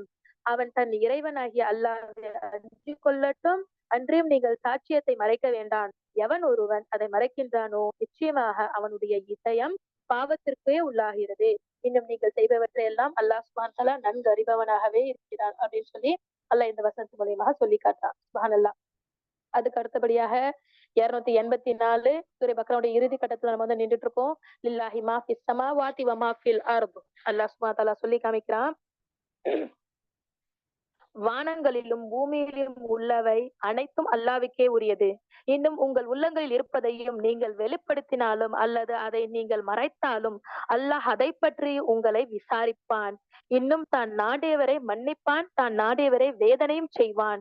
அல்லாஹ் அனைத்து பொருட்கள் மீதும் சக்தியுடையவன். சுப்ஹானல்லாஹ். இந்த வசனம் அருளப்பட்ட உடனே சஹாபாக்கள் மத்தியில ரொம்ப கவலைக்கு உண்டாக்கிடுச்சு. என்ன அப்படின்னு இந்த வசனம் என்ன சொல்லி காமிக்குதா? உங்கள் உள்ளங்கள் இருப்பதை நீங்கள் வெளிப்படுத்தினாலும் அல்லது மறைத்தாலும், உள்ளத்துல உள்ளது, அதாவது மனசுல நினைக்கிறது, வெளியில நீங்க சொல்லிட்டாலும் சரி, இல்ல சொல்லாமல உங்களுக்குள்ளவே நீங்க வச்சுக்கிட்டாலும் சரி, அதையும் அல்லாஹ் கணக்கெடுப்பான், அதையும் அல்லாஹ் விசாரிப்பான் அப்படின்றது சஹாபாக்கள் மத்தியில ரொம்ப கஷ்டமாயிருச்சு. எந்த அளவுக்கு அப்படின்னா, சஹாபாக்கள் எல்லாருமே நபிகள் நாயகம் ஸல்லல்லாஹு அலைஹி வஸல்லம் அவர்கள்ட்ட வந்து அழக்கூடியவங்களா ஆயிட்டாங்க. "யா ரசூலல்லாஹ், இப்படிப்பட்ட ஒரு வசனத்தை அல்லாஹ் தஆலா இறக்கிட்டானே, இது எங்களால பின்பற்ற முடியாதே" அப்படின்ட்டு. உடனே ரசூல் ஸல்லல்லாஹு அலைஹி வஸல்லம் அவர்கள் சொன்னாங்க, வேதம் கொடுக்கப்பட்டவங்க அப்படிதான் இருந்தாங்க. எப்படி இருந்தாங்கன்னா, வேணும்னா அவங்களுக்கு தேவைப்பட்ட வசனங்களை எடுத்துக்கிட்டாங்க. அவங்களால ஏத்துக்க முடியாத வசனத்த விட்டுட்டாங்க. அந்த மாதிரிலாம் நீங்க இருக்க பாக்குறீங்களா? நீங்க என்ன பண்ணுங்க, செவியேற்றோம், கட்டுப்பட்டோம் அப்படின்னு மட்டும் நீங்க சொல்லுங்க. சமீஅனா வ அத்தாஅனான்றத நீங்க சொல்லுங்க அப்படின்னு அல்லாஹ் நபிகள் நாயகம் ஸல்லல்லாஹு அலைஹி வஸல்லம் அவர்கள் சஹாபாக்களுக்கு சொல்லி காமிச்சிருக்கிறாங்க. சுப்ஹானல்லாஹ். இந்த வசனத்தை இறக்குன உடனே அடுத்த வசனத்த அல்லாஹ் சுப்ஹானஹு வ தஆலா எப்பேர்ப்பட்ட ஒரு ஒரு நற்செய்தியா அந்த சஹாபாக்களுக்கு சொல்லியிருக்கானா, நீங்க அவங்களுக்காக துவா செய்யுங்க. உங்களுக்கு நான் இதெல்லாம் தரேன், அதெல்லாம் தரேன் அப்படின்னு அந்த சூரா பக்ராவுடைய கடைசி 2 வசனத்த சொல்லி காமிக்கிறான். சுப்ஹானல்லாஹ். அல்லாஹ் அவ்ளோ கிருபையாளன். அவங்களுக்கு ஆறுதல் குடுக்குற மாதிரி தான் அடுத்த 2 வசனத்த சொல்லி காமிச்சிருக்கான். அது அல்லாஹ் சொல்லி காமிக்கிறான் அல்லாஹ் சுப்ஹானஹு வ தஆலா. ஆமன ரசூலும் பிமா உன்சில இலைஹி மிர் ரப்பிஹி வல் முஃமினூன். அதாவது இந்த 2 வசனம், கடைசி வசனம் 255, 256 இந்த 2 வசனத்துடைய சிறப்புகள பத்தி சொல்லும்போது என்ன சொல்றாங்க அப்படின்னா, நபிகள் நாயகம் ஸல்லல்லாஹு அலைஹி வஸல்லம் அவர்கள் சொல்றாங்க, சூரா பக்ராவுடைய இறுதி 2 வசனங்கள், எவர் ஒருவர் இரவில் ஓதுகின்றாரோ அவருக்கு அந்த 2 வசனமே போதுமானது அப்படின்ட்டு. அது மட்டும் இல்லாம இன்னும் சொல்றாங்க, அல் பக்ராவுடைய இறுதி வசனங்கள் வந்து அல்லாஹ்வுடைய அர்ஷ் கீழே இருந்து கருவூலத்திலிருந்து எனக்கு வழங்கப்பட்டது. அதாவது நபிகள் நாயகம் ஸல்லல்லாஹு அலைஹி வஸல்லம் அவர்கள் மெஹராஜுக்கு போனதுக்கு அப்புறம் அல்லாஹ் சுப்ஹானஹு வ தஆலா அந்த மெஹராஜ்ல இருந்து, அதாவது விண்ணுலக பயணத்துல இருக்கும்போது அல்லாஹ் சுப்ஹானஹு வ தஆலா இந்த வசனத்தை இறக்கி குடுத்திருக்கான். பொதுவாகவே குர்ஆன்ல எல்லா வசனங்களும் எப்படி அப்படின்னா, அல்லாஹ் சுப்ஹானஹு வ தஆலா ஜிப்ரீல் அலைஹிஸ்ஸலாம் அவர்களின் மூலமாக நபிகள் ஸல்லல்லாஹு அலைஹி வஸல்லம் அவர்களுக்கு வசனத்தை இறக்கி வச்சா, நபிகளார் அத வந்து மனிதர்களுக்கு சொல்லி காமிச்சாங்க. ஆனா இந்த 2 வசனங்கள் மட்டும் கொஞ்சம் பிரத்யேகமானது, கொஞ்சம் ஸ்பெஷலானது. நபிகளார் விண்ணுலகம் வரும்பொழுது அவர்கள்ட்ட அல்லாஹ் சுப்ஹானஹு வ தஆலா சொல்லி காமிக்கிறான். அதாவது ரசூலுல்லாஹ் ஸல்லல்லாஹு அலைஹி வஸல்லம் அவர்கள் இன்னமும் சொல்லி காமிக்கிறாங்க, 3 விஷயங்கள் மூலியமாக எனக்கு சிறப்பு அம்சங்கள் கொடுக்கப்பட்டுள்ளது அப்படின்ருக்காங்க. ஒண்ணு என்னன்னா 5 நேர தொழுகை. வேற யாருக்குமே அந்த மாரி ஒரு சிறப்பே இல்ல. எனக்கு 3 விஷயம் சிறப்பா அல்லாஹ் தஆலா குடுத்திருக்கான். அப்ப 5 நேர தொழுகை. இப்ப 5 வக்த் தொழுகை அல்ஹம்துலில்லாஹ். 2வது பக்ரா அத்தியாயத்தினுடைய இறுதி 2 வசனங்கள். அதாவது இந்த ஆமன ரசூலுன்ற வசனமும், பின்னாடி வரக்கூடிய அல்லாஹ்வுக்கு எதையும் இணையாக்காத அல்லாஹ்வுடைய சந்ததியாரின் பெரும் பாவங்களை அல்லாஹ் மன்னிப்பான். சுப்ஹானல்லாஹ். இணை வைக்காத பெரும் பாவங்கள் இருந்தா அல்லாஹ் நாடினால் அந்த மனிதனை மன்னிப்பான் அப்படின்ற ஒரு விஷயம். அப்ப இந்த 3 விஷயத்தையும் அல்லாஹ் சுப்ஹானஹு வ தஆலா நபிகளார் ஸல்லல்லாஹு அலைஹி வஸல்லம் அவர்களுக்கு விண்ணுலக பயணத்தின் போது குடுத்தான். சுப்ஹானல்லாஹ். இந்த வசனத்த அல்லாஹ் என்ன சொல்றான் அப்படின்னா, நம் தூதர் தம் இறைவனிடமிருந்து தமக்கு அருளப்பட்டதை நம்புகிறார். யாது நபிகளார் ஸல்லல்லாஹு அலைஹி வஸல்லம் அவர்கள் அல்லாஹ் கிட்ட இருந்து எது அருளப்பட்டதோ அத நம்புறாரு. அப்பாறே நம்பிக்கையாளர்களும் நம்புகிறார்கள். யாரு? முன்னாடி சஹாபாக்கள்லாம் கஷ்டப்பட்டாங்க இல்லையா? அந்த சஹாபாக்களுக்கு அல்லாஹ் சுப்ஹானஹு வ தஆலா ஆறுதல் செலுத்தக்கூடிய விதமா தான் சொல்றான். அவங்களும் நபிகள நம்புற மாரி நம்பியிருக்கிறாங்க. இவர்கள் இவர்கள் யாவரும் அல்லாஹ்வையும், அவனுடைய வானவர் மலக்குகளையும், அவனுடைய வேதங்களையும், அவனுடைய தூதர்களையும் நம்புகிறார்கள். அவர்களது தூதர்களில் யாருக்கிடையிலும் நாங்கள் வேற்றுமை காட்ட மாட்டோம் என்றும், இன்னும் நாங்கள் செவிமடுத்தோம், வழிபட்டோம். எங்கள் இறைவனே, எங்களுக்கு உன்னிடம் மன்னிப்பு கோருகிறோம். நாங்கள் மீளுவதும் உன்னிடமே இருக்கிறது அப்படின்னு சொல்லி அவங்க வந்து துவா செய்றாங்க. எந்த அளவுக்கு அப்படின்னா, சமிஅனா வ அத்தானா குஃப்ரானக ரப்பனா வ இலைக்கல் மசீர். அல்ஹம்துலில்லாஹ். அல்லாஹ் சுப்ஹானஹு வ தஆலா அவங்களுக்கு வந்து இப்படிப்பட்ட ஒரு என்ன சொல்றது ஆறுதல் வார்த்தையாகவும் அவங்களுக்கு பெருமைப்படுத்தக்கூடிய விதமாகவும் இந்த வசனத்தை அல்லாஹ் சுப்ஹானஹு வ தஆலா இறக்கி இருந்திருக்கிறான். அடுத்தது 286. லா யுகல்லிஃபுல்லாஹு நஃப்ஸன் இல்லா உஸ்அஹா. அல்லாஹ் எந்த ஒரு ஆத்மாவுக்கும் அதனுடைய சம்பாத்திய அதனுடைய சக்திக்கு அப்பாற்பட்டதை தவிர சிரமம் கொடுப்பதில்லை. அவங்கவுங்களுக்கு என்ன தாங்கக்கூடிய சக்தி இருக்குதோ அததான் அல்லாஹ் சுப்ஹானஹு வ தஆலா அவங்களுக்கு வந்து சிரமத்தை கொடுப்பான். மாறாக அதை மீறி அல்லாஹ் சுப்ஹானஹு வ தஆலா கொடுக்க மாட்டான். ஏன்னா அல்லாஹ் நம்மள படைச்சிருக்கான். தாய்மார்களை விட அதிக அன்பு உடையவன் அல்லாஹ் சுப்ஹானஹு வ தஆலா. அப்ப நம்மளை பத்தி அல்லாஹ்வுக்கு நிறையவே தெரிஞ்சிருக்கும். அப்போ அல்லாஹ் அததான் சொல்லி காமிக்கிறான். அது சம்பாதித்த நன்மை அதற்கே, அது சம்பாதித்ததுடைய தீமையும் அதற்கே. இப்போ நம்ம சம்பாதிக்கிறதுக்கு நம்ம நல்ல செஞ்சோம்னா நமக்கு நன்மை கிடைக்கும். நம்ம கெட்டது செஞ்சோம் அப்படின்னா அந்த கெட்டது நமக்கே கிடைக்கும். அல்லாஹ் சொல்லி காமிக்கிறான். அந்த சமயத்துல துவா செய்யுங்க. எந்த அளவுக்கு அப்படின்னா ரப்பனா லா துஆஹித்னா இன் நஸீனா அவ் அக்தனா ரப்பனா வலா தஹ்மில் அலைனா இஸ்ரன் கமா ஹமல்தஹு அலல் லதீன மின் கப்லினா ரப்பனா வலா துஹம்மில்னா மா லா தாகத லனா பிஹி வஅஃபு அன்னா வக்ஃபிர் லனா வர்ஹம்னா அன்த மௌலானா ஃபன்சுர்னா அலல் கௌமில் காஃபிரீன். அல்லாஹ் சுப்ஹானஹு வ தஆலா சொல்லி காமிக்கிறான். எங்கள் இறைவனே, நாங்கள் மறந்து போய் இருப்பினும் அல்லது நாங்கள் தவறு செய்து இருப்பினும் எங்களை நீங்கள் குற்றம் பிடிப்பாதிருப்பாயாக. எங்கள் இறைவனே, எங்களுக்கு முன் சென்றோர் மீது நீங்கள் சுமத்திய சுமையை போன்று எங்கள் மீதும் சுமத்தாதிருப்பாயாக. எங்கள் இறைவனே, எங்களுக்கு இயலாததை எங்கள் மீது நீ சுமத்தாதிருப்பாயாக. எங்கள் பிழைகளை பொறுத்து எங்களை மன்னிப்பாயாக. எங்களுக்கு அருள் புரிவாயாக. நீயே எங்கள் பாதுகாவலன். நிராகரிக்கும் கூட்டத்தாரின் மீது நாங்கள் வெற்றியடைய எங்களுக்கு உதவி செய்வாயாக. சுப்ஹானல்லாஹ், சுப்ஹானல்லாஹ். சஹாபாக்கள் எந்த அளவுக்கு அவங்க கஷ்டப்பட்டு நபிகளார் ஸல்லல்லாஹு அலைஹி வஸல்லம் அவர்கள்ட்ட சொல்லி இருந்திருக்காங்க. அல்லாஹ் சுப்ஹானஹு வ தஆலா நீங்க இப்படி துஆ செய்யுங்கப்பா, செவிமடுத்தோம் கட்டுப்பட்டோம்னு சொல்லிட்டு அல்லாஹ்ட்ட இப்படி துஆ செய்யுங்க. அல்லாஹ் உங்களுக்கு எல்லா பாவத்தையும் எல்லா கஷ்டத்தையும் எல்லா துயரத்தையும் போக்குவோம் அப்படின்ட்டு அவங்களுக்கு ஆறுதல் விடுக்கும் விதமாக இந்த வசனத்தை இறக்கி வச்சிருக்கான். நாமும் இந்த வசனங்களை மனனம் செய்து அதிக அதிகமாக நம்மளுடைய எல்லா நேரங்களிலும் ஓதக்கூடியவர்களாக ஆக்கணும். இன்னும் நம்மளுக்கு அல்லாஹ் சுப்ஹானஹு வ தஆலா இதுல கொடுத்த மாதிரி எல்லா விதமான ரஹமத்துகளையும் நியமத்துகளையும் அல்லாஹ் சுப்ஹானஹு வ தஆலா கொடுக்கணும். நம்முடைய பாவமற்றவரை நம்ம அனைவரையும் ஆக்கணும் அப்படின்னு சொல்லி நான் வந்து சொல்லி கேட்டுக்கிறேன். அல்ஹம்துலில்லாஹ். அடுத்ததாக சூரே ஆல இம்ரான். அல்லாஹ் சுப்ஹானஹு வ தஆலா சூரே ஆல இம்ரான் அடுத்த ஒரு அத்தியாயம் பக்ரா அத்தியாயம் முடிஞ்சிருக்குது. அடுத்த ஆல இம்ரான்ல அல்லாஹ் சொல்லி காமிக்கிறான். இந்த அத்தியாயம் வந்து இம்ரான் இம்ரான் அவர்களுடைய குடும்பத்தார்களை பற்றியும் மரியம் அலைஹிஸ்ஸலாம் அவர்களை பற்றியும் ஈசா அலைஹிஸ்ஸலாம் அவர்களுடைய பிறப்பை பற்றியும் அல்லாஹ் சுப்ஹானஹு வ தஆலா இந்த அத்தியாயத்தை சொல்லி காமிச்சிருக்கிறான். அதனால இந்த அத்தியாயத்திற்கு ஆல இம்ரான் அப்படின்னு பேர் வந்திருக்கு. அல்ஹம்துலில்லாஹ். அளவற்ற அருளாளனும் நிகரற்ற அன்புடையவனாகிய அல்லாஹ்வின் திருப்பெயரால் துவங்குகின்றேன். அலிஃப் லாம் மீம். அல்லாஹு லா இலாஹ இல்லா ஹுவல் ஹய்யுல் கய்யூம். அல்லாஹ் அவனை தவிர வணக்கத்திற்கு உரிய கடவுள் வேறு எவரும் இல்லை. அவன் என்றென்றும் ஜீவித்திருப்பவன், என்றும் நிலைத்திருப்பவன். சுப்ஹானல்லாஹ். அதுக்கடுத்து அல்லாஹ் சொல்லி காமிக்கிறான், நபியே, முற்றிலும் நாம வந்து உம்மை முற்றிலும் உண்மையை கொண்டுள்ள இந்த வேதத்தை படிப்படியாக அவன்தான் உன் மீது இறக்கி வைத்தான். அப்ப அல்லாஹ் சுப்ஹானஹு வ தஆலா இந்த குர்ஆன கொஞ்சம் கொஞ்சமா, அதாவது 23 வருஷமா கொஞ்சம் கொஞ்சமா இறக்கி வச்சிருக்கேன். அது மட்டும் இல்லாமல இது இதற்கு முன்ன உள்ள வேதத்தை உண்மைப்படுத்துகிறது. இதுக்கு முன்னாடி அல்லாஹ் தஆலா ஜபூர், தௌராத், இன்ஜீல், அதே மாதிரி சுஹூஃப், இந்த வேதத்தை எல்லாத்தையும் உண்மைப்படுத்தக்கூடிய வேதமாக இந்த குர்ஆனை நான் உனக்கு நபியே உங்களுக்கு இறக்கி வச்சிருக்கேன். இன்னும் தௌராத்தையும் இன்ஜிலையும் அவனே இறக்கி வச்சேன் அப்படின்னு சொல்லி அல்லாஹ் சுப்ஹானஹு வ தஆலா நபியல்லாஹ் ஸல்லல்லாஹு அலைஹி வஸல்லம் அவர்கள்ட்ட சொல்லி காட்டான். அது மட்டும் இல்லாம இந்த குர்ஆன் மனிதர்களுக்கு ஒரு நேர்வழி காட்டுவதற்காகவும் இதற்கு முன்னரும் வேதங்களை நம்ம வந்து இறக்கி வச்சிருக்கோம். இன்னும் நன்மையை பிரித்தறியக்கூடிய காட்டக்கூடிய ஒரு ஃபுர்கானாவும் அல்லாஹ் சுப்ஹானஹு வ தஆலா இறக்கி வச்சிருக்கான். ஆகவே எவர்கள் அல்லாஹ்வின் வசனங்களை நிராகரிக்கின்றார்களோ அவர்களுக்கு கடும் தண்டனை உண்டு. அல்லாஹ் யாவற்றையும் மிகைத்தோனும் தண்டிப்போனமாகவே இருக்கின்றான் அப்படின்னு சொல்லி அல்லாஹ் சுப்ஹானஹு வ தஆலா சொல்லி காமிக்கிறான். அதுக்கு அடுத்தபடி அல்லாஹ் சுப்ஹானஹு வ தஆலா சொல்லி காமிக்கிறான், வானங்களிலோ பூமியிலோ உள்ள எப்பொருளும் நிச்சயமாக அல்லாஹ்வுக்கு மறைந்ததே இல்லை. இப்ப அல்லாஹ் சுப்ஹானஹு வ தஆலாவுக்கு எல்லாமே தெரியும். எதையுமே நம்ம வந்து மறைச்சு வச்சு செய்யணுன்ற செய்யவே முடியாது. எல்லாமே அல்லாஹ் சுப்ஹானஹு வ தஆலாவுக்கு தெரிஞ்ச ஒரு விஷயமாக தான் இருக்கு.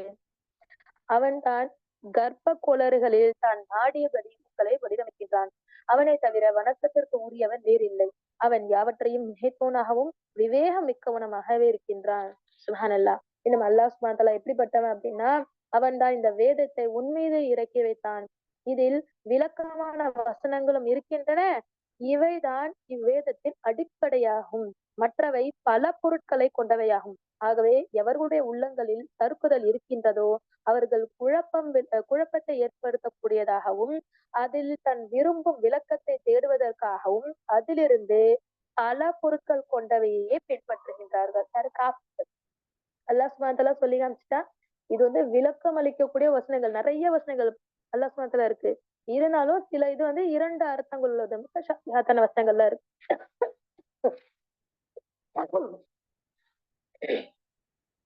அல்லாஹ் சுப்ஹானஹு வ தஆலா வந்து அந்த மாரி 2 அர்த்தம் கொண்ட வசனங்கள் கூட இருக்குது. ஆனா இந்த காஃபிர்கள் என்ன தெரியுமா பண்ணுவாங்க? வேணுக்குன்ட்டு இத வந்து ஒரு குழப்பம் உண்டாக்கணும்.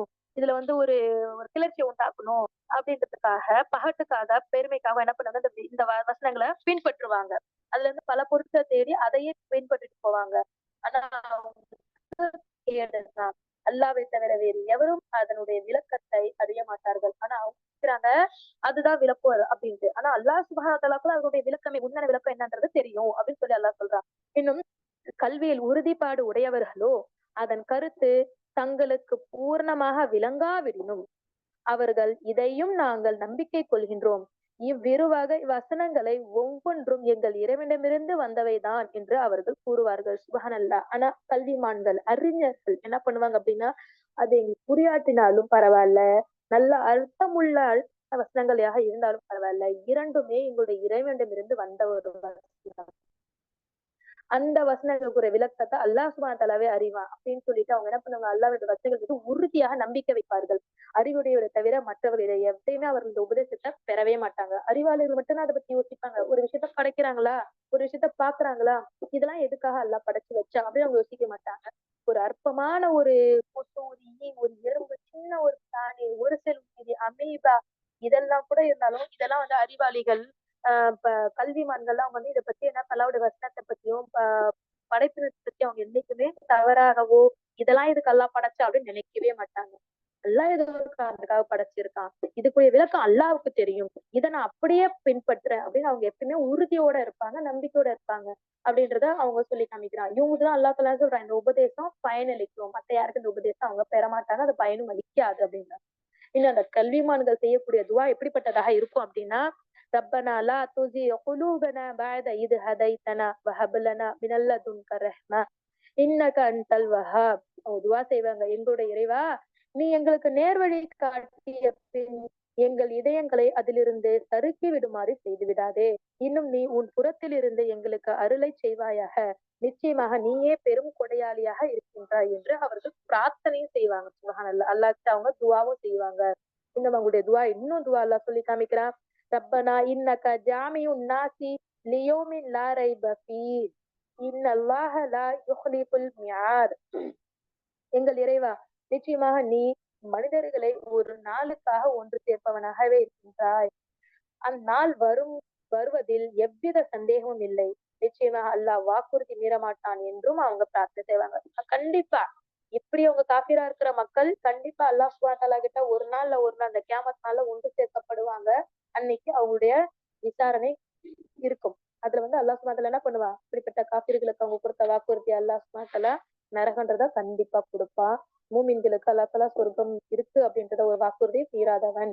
இன்னும் நிச்சயமாக நிராகரிப்பவர்களுக்கு அந்நாளில் அவர்களுடைய செல்வங்களும் அவர்களுடைய குழந்தைகளும் அல்லாவின் தண்டனில் இருந்து எந்தையும் ஒருபோதும் தடுக்க மாட்டாது.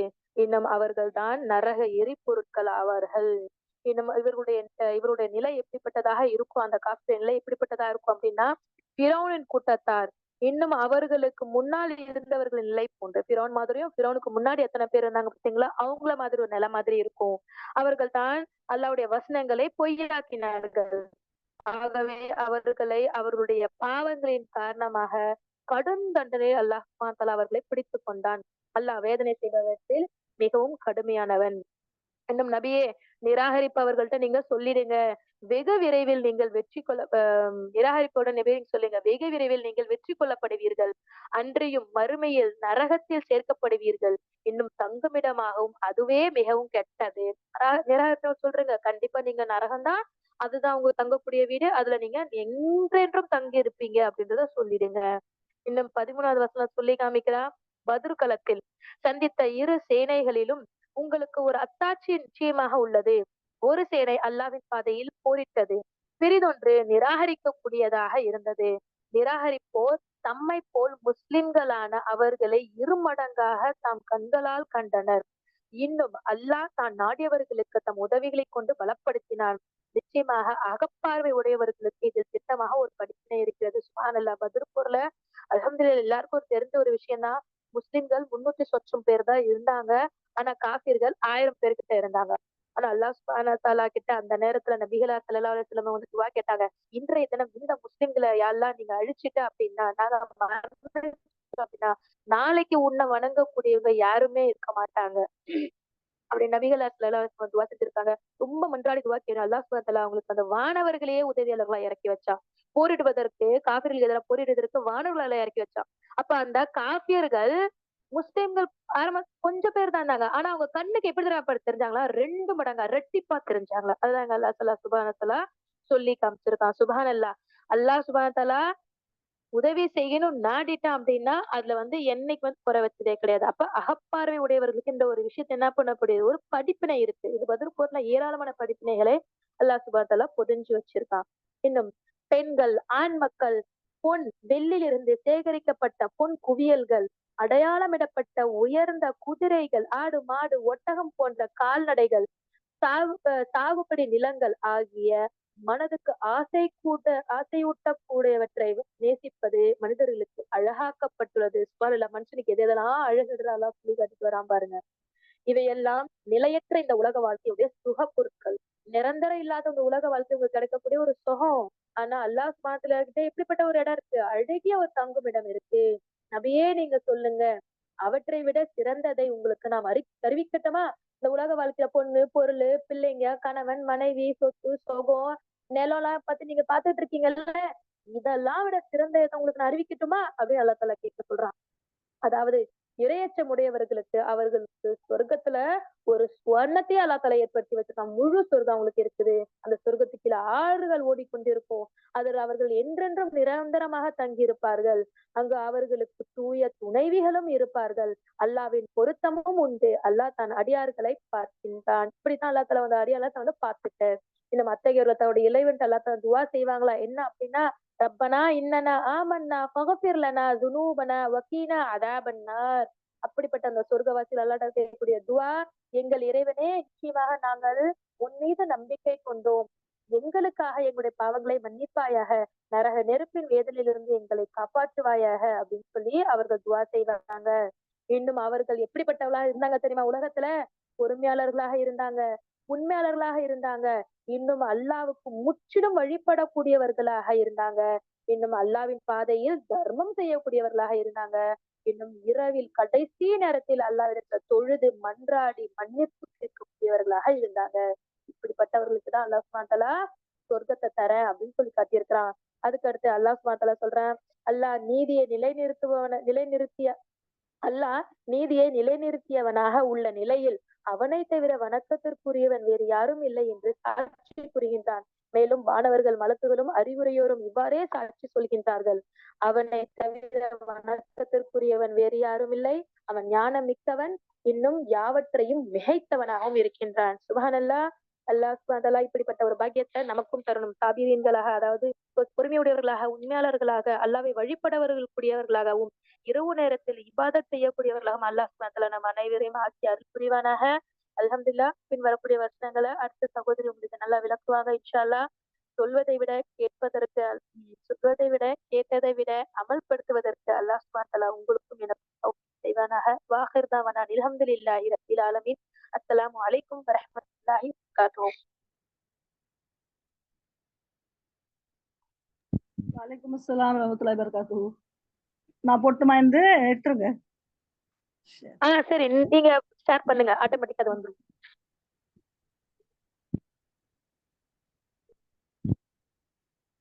ஆட்டோமேட்டிக்கா அது எப்படி வரும்?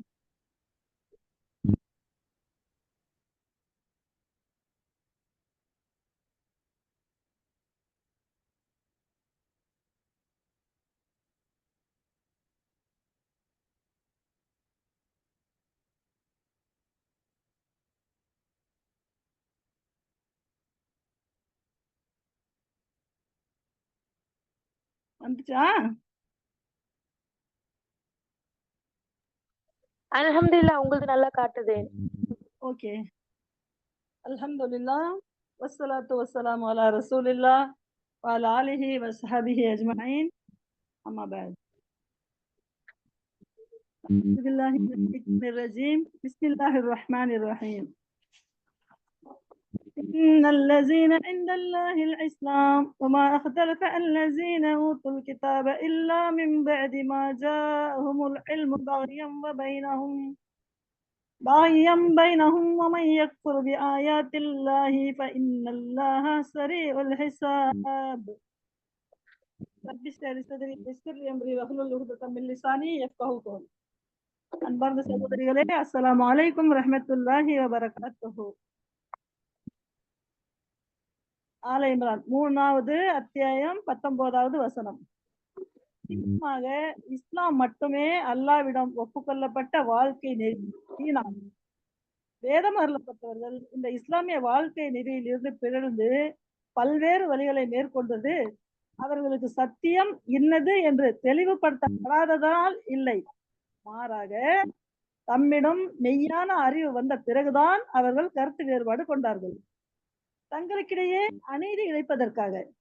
மேலும் யாரேனும் அல்லாவின் சட்ட திட்டங்கள் மற்றும் வழிகாட்டுதலுக்கு கீழ்ப்படிய மறுத்தால் அவர்களிடம் கணக்கு வாங்குவதில் சின்னமாக அல்லாஹ் விரைவானவனாகவே இருக்கின்றான். அல்லாஹ் எப்படிப்பட்ட ரொம்ப சீக்கிரத்துல கணக்கு வாங்கிடுவேன் அப்படின்னு சொல்றாங்க. அதுவே இனி चलो सब लोग है ना इधर? बैठो बैठो ना हरिदा.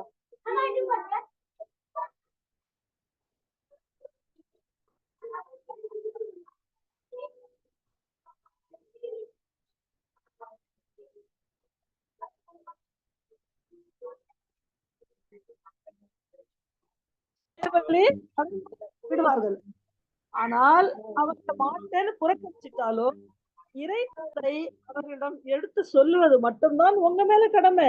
அல்லாஹ் தன் அடியார்களின், அதாவது அடிமைகளின் செயல்பாடுகளை நன்கு பார்த்து கொண்டு இருக்கின்றான் அப்படின்னு சொல்றான். நிச்சயமாக யார் அல்லாவின் சட்டத்திட்டங்களையும் நல்வொழுக்க அறிவுரைகளையும் ஏற்க மறுத்து இன்னும் இறை தூதர்களை அநியாயமாக கொலை செய்கின்றார்களோ, இன்னும் மனிதர்களின் நீதியை கை கொள்ளுமாறு ஏவியவர்களை கொலை செய்கின்றார்களோ, நீதியா நடந்துக்கங்க, அநியாயம் பண்ணாதீங்கன்னு சொல்றவங்களை கொலை செய்கின்றார்களோ, அவர்களுக்கு துன்புறுத்தும் வேதனை உண்டு என்று நற்செய்தி சொல்வீராக. அதுவும் முபாரக்னு சொல்லுங்க, உங்களுக்கு சரியான ஒரு வேதனை இருக்குன்னு நீங்க அவங்களுக்கு குட் நியூஸ் சொல்லுங்க அப்படின்னு அல்லாஹ் சுப்ஹானஹு வ தஆலா சொல்லி காட்டுறான். மேலும் இவர்களின் செயல்கள் இம்மை மறுமை இரண்டிலுமே வீணாகி விட்டன. மேலும் இவர்களுக்கு உதவி செய்பவர்கள் யாருமே இல்லை அப்படின்னு அல்லாஹ் சுப்ஹானஹு வ தஆலா சொல்லி காட்டுறான். இன்னும் வேதத்திலிருந்து சிறிதளவு அறிவு கொடுக்கப்பட்டவர்களின் நிலை என்னவென்று நீங்கள் கவனிக்கவில்லையா? அவர்களுக்கிடையே தீர்ப்பு வழங்குவதற்காக அல்லாவின் வேதத்தின் பக்கம், அதாவது இந்த குர்ஆனின் பக்கம் வாங்கன்னு கூப்பிட்டா அவங்க அழைக்கப்படும் போது அதுல ஒரு சிலர் என்ன செய்யறாங்கன்னா அதனை புறக்கணித்து திருப்பி செல்கிறார்கள். என்ன பெரிய குர்ஆன் சொல்றாங்க, குர்ஆன்ல இருக்கிறது கொஞ்சம் செய்ய முடியுமா நம்ம அப்படின்னு அவங்க போயிடுறாங்க. அவர்களின் இந்த நடத்தைக்கு காரணம் என்ன தெரியுமா? சில குறிப்பிட்ட நாட்களை தவிர நரக நெருப்பு எங்களை தீண்டாது அப்படின்னு அவங்க சொல்லிக்கிட்டு இருந்ததுதான். தமக்கு தாமே அவங்க ஒரு சட்டத்திட்டத்தை போட்டுக்கிட்டாங்க இந்த மார்க்க விவகாரங்களில். அவர்களை அவங்களுடைய அந்த செயல் இருக்குல்ல, பல தவறான கருத்துக்களில் உழல வைத்திருக்கின்றன. ஆனால் ஐயமின்றி வர இருக்கிற ஒரு நாளில், அதாவது அந்த மறுமை நாளில் நாம் அவர்களை ஒன்று திரட்டும் போது அவர்களின் நிலை எப்படி இருக்கும்? அந்த நாளில் ஒவ்வொரு மனிதனுக்கும் அவனவன் சம்பாதித்துக்கு உரிய கூலி முழுமையாக வழங்கப்படும். மேலும் யார் மீதும் அநீதி இழைக்கப்பட மாட்டாது அப்படின்னு நல்லா சொல்றான். 26வது வசனம். நபியே நீங்க சொல்லுங்க, அல்லாவே ஆட்சி அதிகாரம் அனைத்துக்கும் அதிபதியே, நீ நாடுகின்றவர்களுக்கு ஆட்சியை கொடுக்கின்றாய், மேலும் நீ நாடுகின்றவர்களிடமிருந்து ஆட்சியை பறிக்கின்றாய், நீ நாடுபவர்களுக்கு கண்ணியத்தை வழங்குகிறாய், மேலும் நீ யாருக்கு நாடுகிறாயோ அவங்களை இழிவுபடுத்துகிறாய். நன்மைகள் அனைத்தும் உன் கைவசமே உள்ளன. சின்னமாக அல்லாஹ் குல்லி ஷைஇன் கதீர். ஒவ்வொரு பொருள் மீதும் அல்லாஹ் சுப்ஹானஹு வ தஆலா பேராற்றல் கொண்டவன். நம்ம நினைக்கிறான்ல ஓட்டு போட்டு ஜெயிச்சான், ஓட்டு போடாதால தோத்து போயிட்டான், அப்படிலாம் கிடையாது. அல்லாஹ் யார நாடுறானோ அவங்களுக்கு ஆட்சியில உட்கார வைக்கிறான். அதுக்கு சான்றா அல்லாஹ் சொல்லி காட்டுறான். நீயே இரவை பகலில் போக்க செய்கிறாய், மேலும் பகலை இரவிலும் போக்க செய்கிறாய். முத்துமணி மாலை மாதிரி கவுத்துக்கிட்டு இருக்கு ஒண்ணு ஒண்ணும். இன்னும் உயிர் அற்றதிலிருந்து, அதாவது உயிர் இல்லாததிலிருந்து உயிர் உள்ளதை நீயே வெளியாக்குகிறாய், உயிர் உள்ளதிலிருந்து உயிர் அற்றதையும் நீயே வெளியாக்குகிறாய். கோழி முட்டையில இருந்து வருது, ஆனா முட்டையில உயிர் இருக்குல்ல, இல்ல உயிர் உள்ள கோழி விடுற முட்டைக்கு உயிர் இல்ல. சுபஹானல்லாஹ். இது ஒண்ணுலயுமே ஒரு சின்ன சின்ன ஒரு எல்லா பறவை இனமாகட்டும் எல்லாத்துலயுமே நம்ம இதை கண்கூடா நம்ம பார்த்துக்கிட்டு தான் இருக்கோம். அல்ஹம்துலில்லாஹ். அதுவும் அல்லாஹ் சொல்றான், நீ நாடுபவர்களுக்கு கணக்கின்றி வழங்குகிறாய் அப்படின்னு. 28வது வசனம். இறை நம்பிக்கையாளர்கள், அதாவது ஈமான் கொண்டவர்கள் தங்களை போன்ற நம்பிக்கையாளர்களை விடுத்துவிட்டு ஒருபோதும் நிராகரிப்பவர்களை தம்முடைய நேசர்களாக, ஃப்ரெண்டாக, ஆதரவாளர்களாக ஆக்கி கொள்ளாதீங்க. மூமினா இருக்கிறவங்க மூமினா இல்லாம முஸ்லிமா இருப்பாங்க, ஆனா அவங்க மூமினா இருக்க மாட்டாங்க. அவங்க கிட்ட போய் உங்களுடைய ரகசியத்தை எல்லாம் சொல்லிக்கிட்டு அவங்கள தோஸ்தி ஆக்கிட்டு இருக்காதீங்க. அவர்களுடைய கொடுமைகளில் இருந்து தங்களை பாதுகாத்துக் கொள்வதற்காகவே அன்றி, அவங்களுக்கு ஏதாவது நம்ம அவங்களால நமக்கு பிரச்சனை வரும்னா அது எந்த அளவுக்கு செய்தி சொல்லணும் அந்த அளவுக்கு செய்தியை சொல்லி நம்மளை காப்பாத்திக்கணும். ஆனா தேவையில்லாத யாராவது அந்த மாதிரி அவங்கள்ட்ட எல்லா விஷயத்தையும் சொல்லி நட்பு கொண்டால் அவர்களுக்கு அல்லாஹ்வுடன் எத்தகைய தொடர்பும் இல்லை. மேலும் அல்லாஹ் தன்னை பற்றி உங்களை எச்சரிக்கின்றான். நான் பார்த்துக்கிட்டு இருக்கேன், கேட்டுக்கிட்டும் இருக்கேன். நீங்க உண்மையான மூமின்களை பத்தி மூமினா இல்லாதவங்க கிட்ட போய் இருக்கிறத இல்லாததெல்லாம் எடுத்து சொல்லாதீங்க. சொன்னாக்க என்னாகும்? பூமியில குழப்பம் உண்டாகும், உங்களுக்கு தான் அதனால நஷ்டம் உண்டாகும். இதை பற்றி அல்லாஹ் எச்சரிக்கின்றான். இன்னும் நம்ம எங்க போக தேவையா இருக்கு? அல்லாஹ்வின் பக்கமே நீங்கள் திரும்பி செல்ல வேண்டியுள்ளது. நம்ம எங்கேயும் ஓடி ஒளிய முடியாது. நபியே மக்களை எச்சரிப்பீராக, உங்களின் நெஞ்சங்களில் இருப்பவற்றை நீங்கள் மறைத்தாலும் அல்லது அவற்றை வெளிப்படுத்தினாலும் அல்லாஹ் அவற்றை நன்கு அறிகிறான். மேலும் வானங்கள் மற்றும் பூமியில் உள்ளவற்றை அவன் அறிகின்றான். எதுவுமே அவன் கண்ணுக்கு மறைந்தே கிடையாது. அல்லாஹ் அனைத்தின் மீதும் பேராற்றல் உள்ளவனாக இருக்கின்றான். சுபஹானல்லாஹ். ஒவ்வொரு ஆன்மாவும் தான் செய்த நன்மைகளும் தான் செய்த தீமைகளும் சமர்ப்பிக்கப்பட்டிருப்பதை காணும் நாள் வந்தே தீரும். அப்போது அந்தோ தனக்கும் அந்நாளுக்கும் இடையே மிக தூரமான இடைவெளி இருந்திருக்க கூடாதா என்று மனிதன் ஆவலா நினைச்சு பார்ப்பான். ஆனா அல்லாஹ் சொல்றான், இப்ப நான் அல்லாஹ் தன்னை பற்றி உங்களை எச்சரிக்கின்றான், நான் எச்சரிக்கின்றேன். மேலும் அல்லாஹ் தன் அடிமைகள் மீது மிகவும் இரக்கமுள்ளவனாக இருக்கின்றான். ஏன் அல்லாஹ் எச்சரிக்கிறான்? நீங்க நரகத்துக்கு போயிடக்கூடாது, போனா அங்க போய் எரிஞ்சு சாம்பலா போய் அங்க ஹமேஷா அதே மாதிரி இருந்துருவீங்க, நீங்க அந்த மாதிரி இருந்துடக்கூடாது, உங்க மேல இறக்கப்பட்டு தான் நான் எச்சரிக்கிறேன் அப்படின்னு அல்லாஹ் நம்மளுக்கு சின்ன பிள்ளைக்கு சொல்ற மாதிரி எடுத்து சொல்றான். அல்ஹம்துலில்லாஹ். 31வது வசனம். நபியே மக்களிடம் நீங்க சொல்லுங்க, நீங்கள் அல்லாஹ்வை நேசிப்பவர்களாக இருந்தால் என்னை பின்பற்றுங்கள். யாரை பின்பற்றுங்கள்? அல்லாஹ்வுடைய தூதரை பின்பற்றுங்கள். குல் இன் குன்தும் துஹிப்பூனல்லாஹ் ஃபத்தபிஊனி யுஹிப்புக்குமுல்லாஹ் வ யக்ஃபிர் லக்கும் ذுனூபக்கும் வல்லாஹு கஃபூருர் ரஹீம். நீங்கள் அல்லாஹ்வை நேசிப்பவர்களாக இருந்தால் என்னை பின்பற்றுங்கள், அல்லாஹ் உங்களை நேசிப்பான், மேலும் உங்களுடைய பாவங்களையும் மன்னிப்பான். எப்படிப்பட்டவன் அவன்? மன்னிப்பு வழங்குபவனும் பெரும் கருணை, கடல் மாதிரி கருணை அவன் வச்சிருக்கேன் அப்படின்னு சொல்றான். குல் அத்தியுல்லாஹ ரசூல், குல் அத்தியுல்லாஹ வர் ரசூல். அல்லாஹ்வை பின்பற்றுங்கள், அல்லாஹ்வுக்கும் அவருடைய தூதருக்கும் கீழ்ப்படியுங்கள்.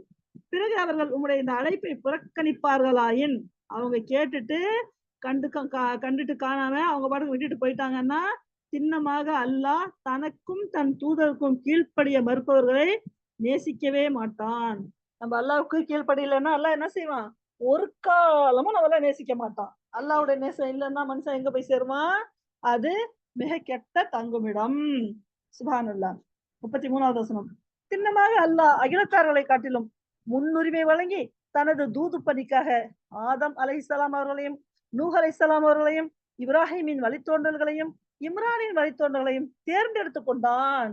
அவன்தான் எல்லாத்தையுமே தேர்ந்தெடுத்து வழி காட்டுறான். அல்ஹம்துலில்லாஹ். இவர்கள் ஒருவர் மற்றவரில் இருந்து தோன்றிய வழித்தோன்றல்கள் தான். அல்லாஹ் யாவற்றையும் செவியுறுபவனும் நன்கு அறிவான். எப்படிப்பட்டான் அல்லாஹ்? இவங்க எல்லோருமே ஒருத்தங்கள்ல இருந்து வந்த இன்னொரு பிள்ளைங்க தான், வழித்தோன்றல்கள் தான். எல்லாத்தையும் அல்லாஹ் கேட்டுக்கிட்டு இருக்கான், எல்லாத்தையும் அறிஞ்சு வச்சிருக்கான். இன்னும் இம்ரானை சேர்ந்த பெண் என்ன துவா செஞ்சாங்க? இம்ரானுடைய மனைவி, என் இறைவனே, நான் எனது வயிற்றில் இருக்கும் குழந்தையை உனது திருப்பணிக்காக அர்ப்பணிக்க நேர்ச்சி செய்துள்ளேன். எனவே இதனை இந்த காணிக்கை எதை பத்தி சொல்றாங்க? தன் வயிற்றுல இருக்க குழந்தையை பத்தி சொல்றாங்க. காணிக்கையை என்னிடமிருந்து ஏற்றுக்கொள்வாயாக.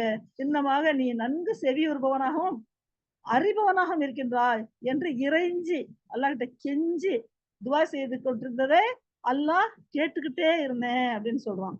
பிறகு அவர் அதை பெண் குழந்தையாக பெற்றெடுத்த போது என்னாச்சு?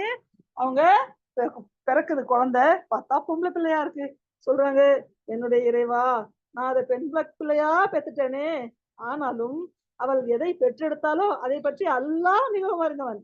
நான் பொம்பளை பிள்ளை பெத்துட்டேன்னு அவங்க கவலைப்படுறாங்க. ஆனா அல்லாஹ் சொல்றான், அது எந்த மாதிரி பொம்பளை பிள்ளைன்னு எனக்கு தானே தெரியும். மேலும் ஆண் குழந்தை பெண் குழந்தையை போல் அன்று. ஆண் குழந்தை அது வேற, பெண் குழந்தை இது வேற, இல்லையா? ரெண்டும் ஒண்ணு ஜோடி ஆகாது. அது மாதிரி இது இருக்காது, இது மாதிரி அது இருக்காது. ஆனாலும் அவங்க சொல்றாங்க, நான் அந்த குழந்தைக்கு மரியம் என பெயர் சூட்டினேன். மேலும் நான் அந்த குழந்தைக்காகவும் அதன் வருங்கால வழித்தோன்றலுக்காகவும் சபிக்கப்பட்ட சைத்தானின் தீங்கை விட்டு உன்னிடம் பாதுகாப்பு தேடுகிறேன்னு அல்லாஹ் சுப்ஹானஹு வ தஆலா கிட்ட அவங்க துவா செஞ்சாங்க. யாரு? மரியம் அலைஹிஸ்ஸலாமுடைய தாய். நம்ம குழந்தை பிறந்தோன்னா என்ன செய்யறோம்? உடனே காய்ச்சி முஷின்னு எல்லாம் ஹாய் ஹூயின்னு விசில் அடிக்கிறது என்ன, கை தட்டுறது என்ன, சந்தோஷமா டப்பா டப்பாவா ஸ்வீட் வாங்கிட்டு வந்து கொடுக்கறது என்ன, ஆடை அறுக்கிறது என்ன, எல்லாம் இருக்கும். ஆனா சைத்தான்கிட்ட இருந்து பாதுகாப்பு தேடணும்னு எப்போது நினைச்சு பாக்குறோமா நம்ம? அவங்க பாருங்க, அந்த குழந்தைக்காக மட்டும் இல்ல, அந்த குழந்தையோட வழித்தோன்றல்களுக்காகவும் அல்லாஹ் கிட்ட சைத்தான் இருந்து பாதுகாப்பு செய்யலாம் அப்படின்னு சொல்லிட்டு துவா செஞ்சிருக்காங்க. கப்பலஹா. ஆகவே அவளுடைய இறைவன் அந்த பெண் குழந்தை இதனை அன்போடு ஏற்றுக்கொண்டான். அவங்க சொன்னாங்கல்ல, எல்லாம் இது பொம்பளை பிள்ளையா போயிடுச்சு, என்ன செய்யறது, ஆனாலும் நீ ஏத்துக்க, நான் கொடுத்துட்டேன் அப்படின்னு சொன்னாங்க. அதை எல்லாம் ஏற்றுக்கொண்டான். மேலும் அதை சிறப்புடன் வளர்த்தான். ஜக்கரியா அலைஹிஸ்ஸலாம் அந்த குழந்தைக்கு பாதுகாவலாகவும் ஆக்கினான். அவரு ஒரு வகையில அவங்களுக்கு சாச்சா முறையா வேணும். மரியம் இருந்த மாடத்தில் ஜக்கரியா செல்லும் போதெல்லாம் மரியம் அலைஹிஸ்ஸலாம் அவங்கள ஒரு மாடத்துல, இந்த பள்ளிவாசல்ல ஒரு ரவுண்ட் ஷேப்ல அரை வட்டத்துல ஒரு இது இருக்கும் பாத்தீங்களா, மாடம்னு அதுக்குதான் சொல்றது. ஏன்னா அந்த இதுதான் வாங்க சொல்லுவாங்க, ரிஃப்ளெக்ஷன்ல சவுண்ட் நல்லா வரும் அப்படின்னு சொல்லிட்டு. அந்த மாதிரி இடத்துல நம்ம மரியம் அலைஹிஸ்ஸலாம தங்க வச்சிருக்காங்க. அப்ப அங்க போகும்போதெல்லாம் ஏதேனும் ஒரு உணவுப் பொருள் அவளிடத்தில் இருப்பதை பார்ப்பார். அவங்கள்ட்ட அந்த சீசன்லயே கிடைக்காத மாதிரி பொருள் எல்லாம், ஃப்ரூட்ஸ் எல்லாம், பழங்கள் எல்லாம் இருக்குமா. அப்ப அவங்க கேக்குறாங்க, ஜக்கரியா அலைஹிஸ்ஸலாம், மரியமே, இது உனக்கு எங்க இருந்து கிடைச்சிச்சு அப்படின்னு. அப்ப அவங்க சொல்லுவாங்களாம், இது அல்லாஹ்விடமிருந்து கிடைத்தது, தான் நாடியவர்களுக்கு திண்ணமாக அல்லாஹ் கணக்கின்றி வழங்குகின்றான் அப்படின்னு மரியம் அலைஹிஸ்ஸலாம் சொல்லுவாங்களாம். சுப்ஹானல்லாஹ். அல்லாஹ் நம்மள பார்த்தோம்ல, நம்ம எவ்வளவு பெரிய ஒரு 3 வருஷம் எவ்வளவு கடுமையான காலகட்டத்தை கடந்து வந்தோம். இதுலயும் அல்லாஹ் சுப்ஹானஹு வ தஆலா நம்மள வீட்டுக்குள்ள உட்கார வச்சு சாப்பாடு கொடுத்தானா இல்லையா? சுப்ஹானல்லாஹ். நம்ம இதெல்லாம் யோசிச்சு பார்க்கணும், அல்லாஹ் சுப்ஹானஹு வ தஆலா நம்மளுக்கு என்ன செஞ்சாங்கிறத. அப்ப லாக்டவுன்ல நம்மளுக்கு எப்படி சாப்பாடு கொடுத்தா, அதை விட சுப்ஹானல்லாஹ், அதை விட அதிகமா அவங்களுக்கு அந்த மாடத்துக்குள்ள அல்லாஹ் சுப்ஹானஹு வ தஆலா சாப்பாடு கொடுத்தான். அதை பார்த்த அந்த நிலையை கண்ட ஜக்கரியா அல்லாஹ் கிட்ட துவா செய்றாங்க, என் இறைவனே, எனக்கு தூய ஒரு வழித்தோன்றலை உனது ஆற்றலால் வழங்குவாயாக. நிச்சயமாக நீயே பிரார்த்தனையை செவியேற்பவன். யா அல்லாஹ், நீதான் துவாவெல்லாம் கபூல் செய்யற, காது கொடுத்து கேட்கிற. எனக்கு ஒரே ஒரு குழந்தை கொடுத்துடுறா யா அல்லாஹ், வழித்தோன்றலை கொடுத்துறியா அல்லாஹ் அப்படின்னு துவா செய்றாங்க. அதற்கு மறுமொழியாக அவர் மிஹ்ராபில் மாடத்தில் நின்று தொழுது கொண்டிருக்கும் போது வானவர்கள் வந்து சவுண்ட் கொடுக்குறாங்க. கொடுத்து சொல்றாங்க, அல்லாஹ் உமக்கு யஹ்யா என்ற குழந்தையை கொண்டு, மகனை கொண்டு நிச்சயமாக நல்ல செய்தி சொல்கின்றான். அவர் அல்லாஹ்விடமிருந்து வரப்போகும் ஒரு வாக்கினை மெய்ப்படுத்தக்கூடியவராக விளங்குவார். அல்லாஹ் எதை சொல்றானோ அதை மெய்ப்படுத்தி காட்டுவார். மேலும் அவரிடம் தலைமைத்துவம் மற்றும் மகத்துவத்தின் பண்புகள் காணப்படும். மகத்துவமான மிகப்பெரிய ஒரு பண்புகளை கொண்டு இருப்பார். அவரு மனக்கட்டுப்பாடு கொண்டவராகவும் இருப்பார். இன்னும் நபித்துவம் அருளப்பட்டவராகவும் இருப்பார். மேலும் ஒழுக்க சீலர்களில் ஒருவராகவும் அவர் திகழ்வார். எந்த விதமான கெட்ட பழக்கமும் அவர்கிட்ட இருக்காது. ஒரு நபியாகவும் இருப்பார், ஒழுக்க சீலராகவும் இருப்பார், மன கட்டுப்பாட்டோடு இருப்பார், மகத்துவமான பண்புகளோடு இருப்பார், தலைமைத்துவம் கொண்டவராக இருப்பார் அப்படின்னா அல்லாஹ் சுப்ஹானஹு வ தஆலா அவங்களுக்காக அவ்வளவு சர்டிபிகேட் கொடுத்து அந்த குழந்தையை பற்றி செய்திகளை சொல்றான். அப்ப ஜக்கரியா அலைஹிஸ்ஸலாம் சொல்றாங்க, யா அல்லாஹ், எனக்கு எப்படி குழந்தை பிறக்கும்? நானும் கிழவன் ஆயிட்டேன், என் மனைவியோ மலடியா இருக்காங்க. அது இன்னும் இதுல வருது ஹதீஸ்கள்ல, என்னுடைய தலையெல்லாம் நரைச்சு போச்சு, வெள்ளி மாதிரி மினுக்கிக்கிட்டு இருக்கு, எனக்கு எப்படி பிறக்கும் குழந்தை அப்படின்லாம் சொல்லுவாங்களாம். அப்ப அல்லாஹ் சொல்றான், இவ்வாறே நடைபெறும். இன்னும் அல்லாஹ் எப்படிப்பட்டவன்? தான் நாடுபவற்றை செய்தே தீருவான் அப்படின்னு அல்லாஹ் பதில் சொல்றான். அப்ப அவங்க சொல்றாங்க ஜக்கரியா அலைஹிஸ்ஸலாம், யா அல்லாஹ், எனக்கு அப்படின்னா ஒரு அடையாளத்தை நிர்ணயம் செய் அப்படின்னு பணிவா கேட்கிறாரு. யா அல்லாஹ், அப்படின்னா ஏதாவது ஒரு அடையாளம் காட்டல்லா அப்படின்னு அவங்க ரொம்ப பணிஞ்சு கேட்கறாங்க. அப்ப அல்லாஹ் சொல்றான், நீங்க 3 நாள் வரை சைகையினாலேயே அன்றி மக்களிடம் பேச மாட்டீர், பேச மாட்டீங்க. நீங்க சைகையால தான் பேசி ஆகணும். ஏன்னா பேச இயலாது உங்களுக்கு. இதுதான் உங்களுக்கு அடையாளம் அப்படின்னு சொல்லிட்டு அல்லாஹ் சுப்ஹானஹு வ தஆலா சொல்லிடுறான். இந்த காலகட்டத்தில் உன் இறைவனை அதிகமாக நினைவு கூர்வீராக, மேலும் காலையிலும் மாலையிலும் அவனை துதித்துக் கொண்டே இருப்பீராக அப்படின்னு அல்லாஹ் சுப்ஹானஹு வ தஆலா சொல்றான். அப்ப 42வது வசனம். மேலும் அந்நேரம் வந்தபோது வானவர்கள் கூறினார்கள், மரியமே, திண்ணமாக அல்லாஹ் உன்னை தேர்ந்தெடுத்து தூய்மையாக்கினான். மேலும் அகிலத்து பெண்கள் அனைவரினும் உனக்கு முதலிடம் அளித்து தனது திருப்பணிக்காக உன்னை தேர்ந்தெடுத்து கொண்டான். இப்ப மரியம் அலைஹிஸ்ஸலாம்கிட்ட கொஞ்சம் அவங்களுடைய நல்ல வயசு பருவமான அனுப்பினால வர்றாங்க. அவங்க வந்து சொல்றாங்க, மரியமே, உன்னை வந்து அல்லாஹ் தேர்ந்தெடுத்துட்டான். உலகத்துல இருக்க எல்லா பொம்மைகளை விட உனக்குத்தான் ஃபர்ஸ்ட் ப்ரிஃபரன்ஸ். ஏன்னா உன்னை வந்து முதல் இடத்துல வச்சிருக்கான் அல்லாஹ். உன்னை வந்து தன்னுடைய திருப்பணிக்காக தேர்ந்தெடுத்துக்கிட்டான் அப்படின்னு சொல்றாங்க. சொல்லிட்டு சொல்றாங்க, மரியமே, உன் இறைவனுக்கு முற்றிலும் வழிபட்டு நடப்பாயாக, மேலும் சஜிதா செய்வாயாக அவனுடைய திருமுன். அல்லாஹ் முன்னால தலைய சாய்ச்சி சஜிதா செய், சிரம் பணிபவரோட சேர்ந்து நீயும் பணிவாயாக, நீயும் வந்து ருக்கு செய் அப்படின்னு சொல்லிட்டு சொல்றாங்க. அப்ப நபியே, இவை யாவும் மறைவான செய்திகள். இது எல்லாமே மறைவான செய்தி. இதை உமக்கு இறைவன் வந்து வழிகாட்டி காட்டி கொடுக்கிறான் வஹியின் மூலமாக. வழிபாட்டில்லத்தின் பலியானவர்களான அவர்கள், அதாவது அந்த பள்ளிவாசல்ல வேலைக்காரராக இருந்தவங்க, தங்களில் யார் மரியத்துக்கு பொறுப்பு ஏற்போர் என்று முடிவு செய்ய தத்தமது எழுதுகோள்களை எரிந்து கொண்டிருந்த போது அவங்க கூட நீங்க இருக்கல. மேலும் அவர்கள் வாக்குவாதம் செய்து கொண்டிருந்த நேரத்திலும் அவர்களுடைய நீர் இருக்கவில்லை. அதாவது இது முதல்ல குழந்தையா இருக்கும்போது கொண்டு வந்து விடுறாங்கல்ல, அப்ப யார் பாத்துக்கிறது மரியம் அலைஹிஸ்ஸலாம் அப்படின்னு ஒரு பிரச்சனை வரும்போது எல்லாரும் நான் நீன்னு போட்டி போடுறாங்க. போட்டி போடும் போது யாருக்குமே ஒரு மனசுல திருப்தி இல்லை. அப்ப சொல்றாங்க, எல்லாரும் அவங்கவுங்க பேனாவை போடுங்க. தண்ணீர் ஓட்டத்தோட அடிச்சுட்டு போனா பேனா போய் சேர்ந்துரும். எதிர்நீச்சல் போட்டு திரும்பி வருதோ, யாருடைய பேனா வருதோ அவங்கதான் அந்த குழந்தையை வளர்ப்பாங்க அப்படின்னு. அப்ப ஜக்கரியா அலைஹிஸ்ஸலாம் அவங்களுடைய பேனா திரும்பி வருது. அப்புறம் அவங்களே அந்த குழந்தையை வளர்க்கக்கூடிய பொறுப்பை ஏத்துக்கிறாங்க. இந்த மாதிரி நீங்க பேசிக்கிட்டு இருந்தப்பையும், இந்த மாதிரி நீங்க எழுதுகோலை கொண்டு போய் எரிஞ்சப்பையும் நீங்க கூட இருக்கல. முஹம்மது ஸல்லல்லாஹு அலைஹி வஸல்லம் அவங்களுக்கு அல்லாஹ் சுப்ஹானஹு வ தஆலா சொல்லி காட்டுறான். நீங்க அவங்க கூட இருக்கல. ஆனா இதெல்லாம் நான் தான் உங்களுக்கு சொல்லி காட்டுறேன். வானவர்கள் இவ்வாறு கூறியதை நினைத்து பாருங்கள். மரியமே, இன்னமாக அல்லாஹ் உனக்கு தனது கட்டளையை பற்றி நல்ல செய்தி சொல்லுகிறான். அல்லாஹ் உன்னை முடிவு பண்ணிட்டான். உனக்கு கட்டளை வருது. இது உனக்கு குட் நியூஸ் அப்படின்னு சொல்றான். அதன் பெயர் என்ன தெரியுமா? மரியத்தின் குமாரர் ஈசா அல் மசீஹ் என்பதாகும். அலைஹிஸ்ஸலாம். அவர் இம்மையிலும் மறுமையிலும் கண்ணியம் மிக்கவராகவும் அல்லாவிடம் நெருங்கிய நல் அடியார்களில் ஒருவராகவும் திகழ்வார் அப்படின்னு சொல்லிட்டு சொல்றாங்க. சொல்லிட்டு சொல்றாங்க, இப்ப அவருக்குள்ள உள்ள பண்புகளை எடுத்து சொல்றான் அல்லாஹ் சுப்ஹானஹு வ தஆலா. அவங்க எப்படி தெரியுமா இருப்பாங்க? அவங்க தொட்டில் பருவத்திலும் பக்குவமான வயசை அடைந்த பின்னாலேயும் மக்களிடம் பேசுவார். மேலும் நல்ல ஒழுக்கமான மக்கள்ல ஒருவராக அவரும் இருப்பாரு அப்படின்னு சொல்லிட்டு சொல்றாங்க. இதை கேட்ட மரியம் அலைஹிஸ்ஸலாம் சொல்றாங்க, யா அல்லாஹ், என்ன எந்த ஒரு மனிதனும் எந்த ஒரு ஆமலையும் நான் தீண்டவே இல்லை. அவங்க யாருமே என்ன தீண்டவில்லையே, நானும் யாரையும் தீண்டவும் இல்லை. எனக்கு எப்படி குழந்தை பிறக்கும் அப்படின்னு கேக்குறாங்க. அப்ப அல்லாஹ் சொல்றான், ஆமா, அப்படிதான் நடக்கும். அல்லாஹ் தான் நாடுகின்றவற்றை படைக்கின்றான். அவன் எதையேனும் செய்ய தீர்மானித்தால் என்ன சொல்ல போறான்? குன், அதுதான் கட்டளையிடுவான். உடனே அது ஆகிவிடுகிறது. குன் ஃபயகுன், ஆவுன்னா ஆயிடுது, அவ்வளவுதான் அப்படின்னு சொல்லிட்டு பிறகு வானவர்கள் தொடர்ந்து சொல்றாங்க, இன்னும் அல்லாஹ் என்ன தெரியுமா செய்வான்? அவருக்கு ஒரு வேதத்தை கொடுப்பான். அந்த வேதத்துல இருந்து அவங்களுக்கு ஞானத்தை கற்பிப்பான். தௌராத்தையும் இஞ்சிலையும் கற்று தருவான். தௌராத் வந்து யாருது? மூசா அலைஹிஸ்ஸலாமுக்கு கொடுக்கப்பட்ட வேதம். இஞ்சில் யாருது? ஈசா அலைஹிஸ்ஸலாம் அவங்களுக்கு கொடுக்கப்பட்ட வேதம். இது எல்லாத்தையுமே அல்லாஹ் சுப்ஹானஹு வ தஆலா அவங்களுக்கு கற்றுக் கொடுப்பான் ஈசா நபிக்கு அப்படின்னு சொல்லிட்டு சொல்றாங்க. மேலும் இஸ்ராயேலின் வழித்தோன்றர்களுக்கு அவரை தன் தூதராகவும் நியமிப்பான். இறை தூதர் என்ற அந்தஸ்தில் வர இஸ்ராயேலின் இறைத்தூதரின் அந்தஸ்தில் அவர் இஸ்ராயலின் வழித்தோன்றலிடம் வந்தபோது கூறினார், சின்னமாக நான் உங்கள் இறைவனிடமிருந்து உங்களுக்கு சான்று கொண்டு வந்துள்ளேன். அந்த இஸ்ராயல் மக்கள்கிட்ட வந்து சொல்றாங்க, நான் உங்கள்கிட்ட சான்று கொண்டு வந்துள்ளேன். நான் உங்கள் முன் களிமண்ணிலிருந்து பறவையின் உருவத்தை போல ஒன்றை செய்து அதில் ஊதுவேன். அது அல்லாவின் கட்டளையினால் பறவையாகிவிடும். ஒரு மண்ணுல ஒரு பறவையோட உருவத்தை செஞ்சு அதை ஊதுனா அது அல்லாவுடைய கட்டளையால வந்து பறவையாயிடும். இன்னும் அல்லாவுடைய அனுமதியை கொண்டு நானு பிறவியில குருடனை யாரும் சரி செய்ய முடியாது. ஆனா ஈசா அலைஹிஸ்ஸலாம் அவங்களுக்கு வந்து அந்த ஒரு மருத்துவ குணத்தை அல்லா சுப்ஹானஹு வ தஆலா கொடுத்தோம்னா அவங்க வந்து அந்த கண்ணு மேல கையை வச்சு தடவுனாங்களாவே அந்த குருடனுக்கு பார்வை தெரிஞ்சிருமா. இன்னும் வெண் குஷ்டமுடையவனையும் குணமாக்குவேன். இன்னும் இறந்தவர்களை அவனது அனுமதியை கொண்டு உயிர் பெற்று எழச் செய்வேன். அந்த நேரத்துல மட்டும் ஈசா அலைஹிஸ்ஸலாம் அவருக்கு கொடுத்த ஸ்பெஷல் காரியம் அது. அது மட்டும் இல்லை, நீங்கள் என்னத்த சாப்பிட்டுட்டு இருக்கீங்க, இன்னும் உங்கள் இல்லத்துல எதை சேமிச்சு வச்சிருக்கீங்க, நீங்க எதை சாப்பிட்டீங்க, உங்க வீட்டுல எதை மிச்சம் வச்சுட்டு வந்திருக்கீங்க, அதையும் உங்களுக்கு அறிவிப்பேன்.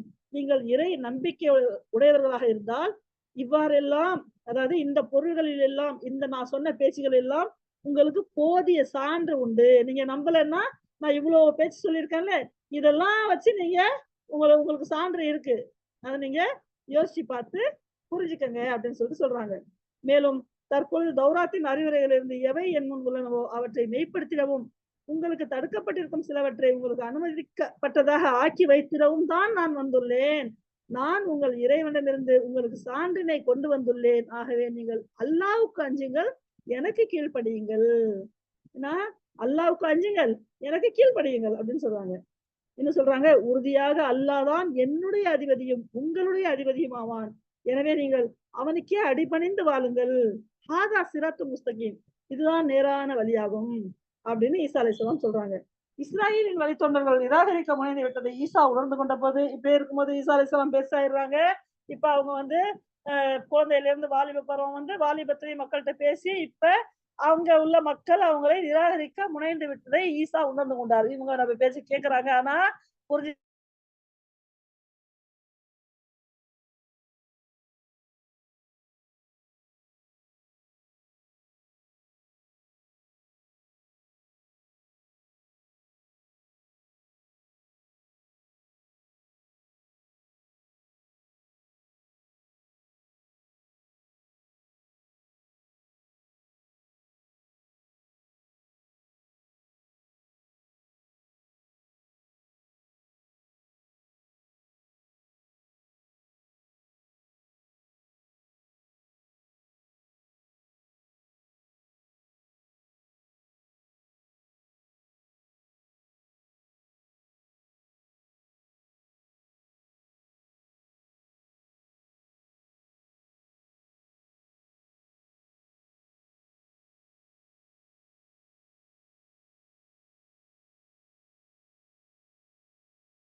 ஹலோ, அஸ்ஸலாமு அலைக்கும்.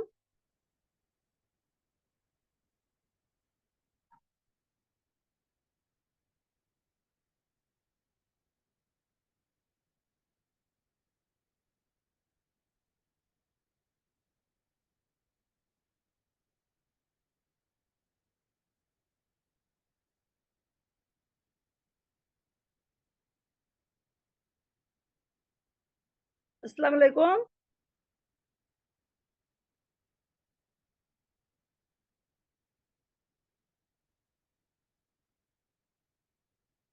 அஸ்ஸலாமு அலைக்கும். யார் இருக்கீங்க? ஹலோ,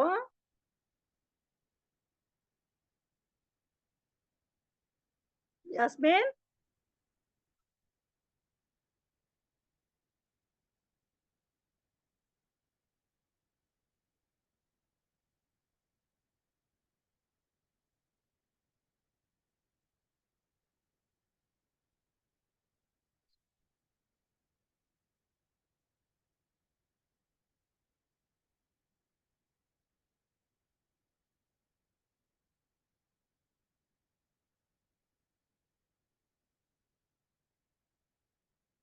யாஸ்மின் யாஸ்மின் எல்லாம் பந்தா இருக்கு அப்பா. அஸ்ஸலாமு அலைக்கும். வலையம் சலாம். என்ன பந்தா இருக்கு? இல்ல நான் ஹோஸ்ட் ஆயிட்டேன். துவா படிச்சு ஆயிடுச்சா? இல்லப்பா, மணி 4:30 தான் ஆகுது, இன்னும் பாக்கி இருக்கு. சாலுவா இருக்கா? என் போன் இல்லையா? செலவாதான் ஸ்கிரீன் இருக்கு. ஷேர் தெரியுது.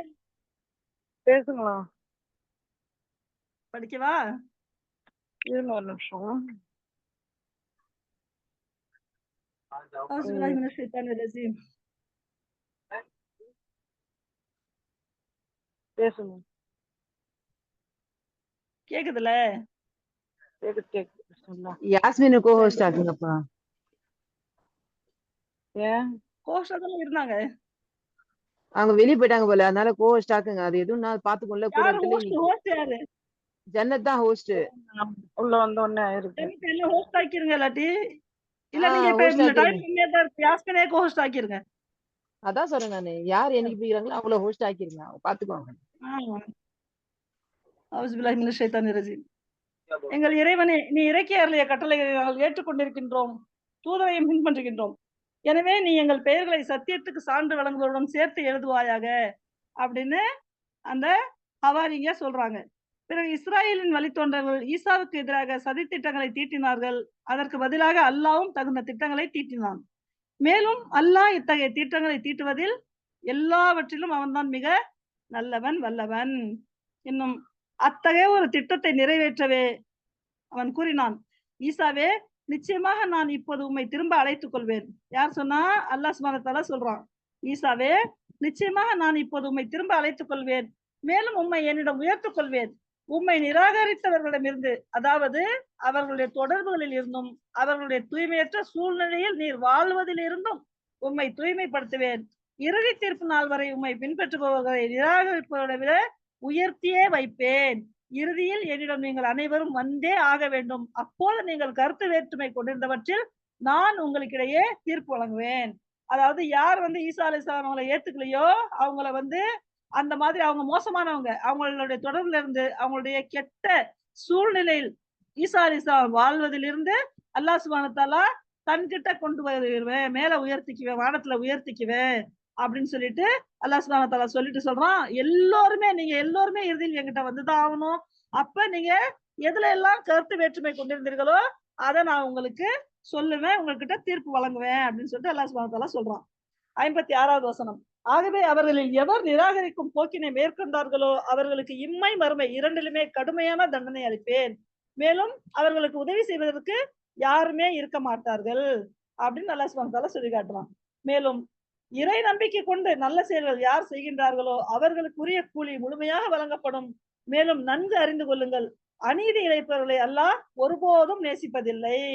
நபியே, நாம் எடுத்துரைக்கும் இவை சான்றுகளும் ஞானமும் நிறைந்த அறிவுரைகள். நீங்க ஏதோ அப்படியே சும்மா புலம்புறாங்கன்னு நினைச்சுக்காதீங்க. இதுதான் சாட்சி, இதுதான் ஞானம் நிறைந்த அறிவுரை அப்படின்னு சொல்லிட்டு அல்லாஹ் சுப்ஹானஹு வ தஆலா சொல்லி காட்டுறான். மேலும் சின்னமாக அல்லாஹ் இடத்தில் ஈசாவின் ஓபை ஆதவின் உதாரணம் போலதான். அல்லாஹ் அவரை மண்ணால் படைத்தான், பிறகு ஆகுக என்று கட்டளையிட்டான். உடனே ஆதம் அலைஹிஸ்ஸலாம் உயிர் உள்ள ஒரு மனிதராக ஆகிவிட்டார். இந்த உண்மைகள் உம்முடைய இறைவனிடமிருந்து எடுத்து சொல்லப்படுகின்றது. எனவே அந்த மனசுக்குள்ள அப்படி இருக்குமா இப்படி இருக்குமான்னு சந்தேகம் கொள்பவர்களில் நீரும் ஒருவராக ஆகிவிடாதீர்கள் அப்படின்னு அல்லாஹ் சுப்ஹானஹு வ தஆலா சொல்லி காட்டுறான். இந்த அறிவு உம்மிடம் வந்த பின்பு யாராவது உம்மிடம் இந்த விவகாரத்தில் தர்க்கம் செய்தால் நபியே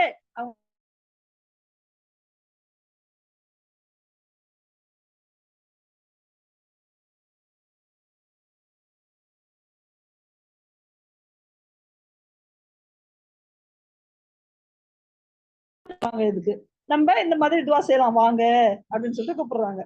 இவை யாவும் முற்றிலும் சரியான நிகழ்ச்சிகளாகும். மேலும் அல்லாஹ்வை தவிர வேறு இறைவன் இல்லை. உண்மை என்னவென்றால் சின்னமாக அல்லாஹ்வுடைய வலிமைதான் அனைத்தையும் விட மேல் ஓங்கி இருக்கிறது. மேலும் அவனுடைய நுண்ணறிவே இந்த பேரண்டத்தின் அமைப்பில் இயங்கிக் கொண்டிருக்கின்றது.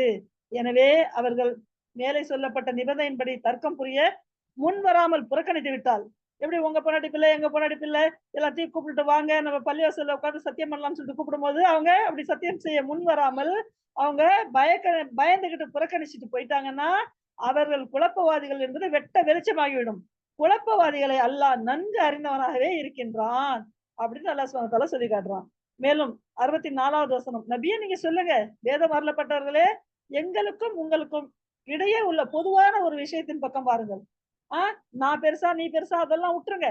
நம்ம 2 பேத்துக்கும் ஏதோ ஒரு பொதுவான விஷயம் இருக்குல்ல, அதுல வாங்க. அல்லாஹ்வை தவிர நாம் யாருக்கும் அடிபணிய மாட்டோம். இது உங்க வேதத்திலயும் இருக்கு, எங்க வேதத்திலயும் இருக்கு.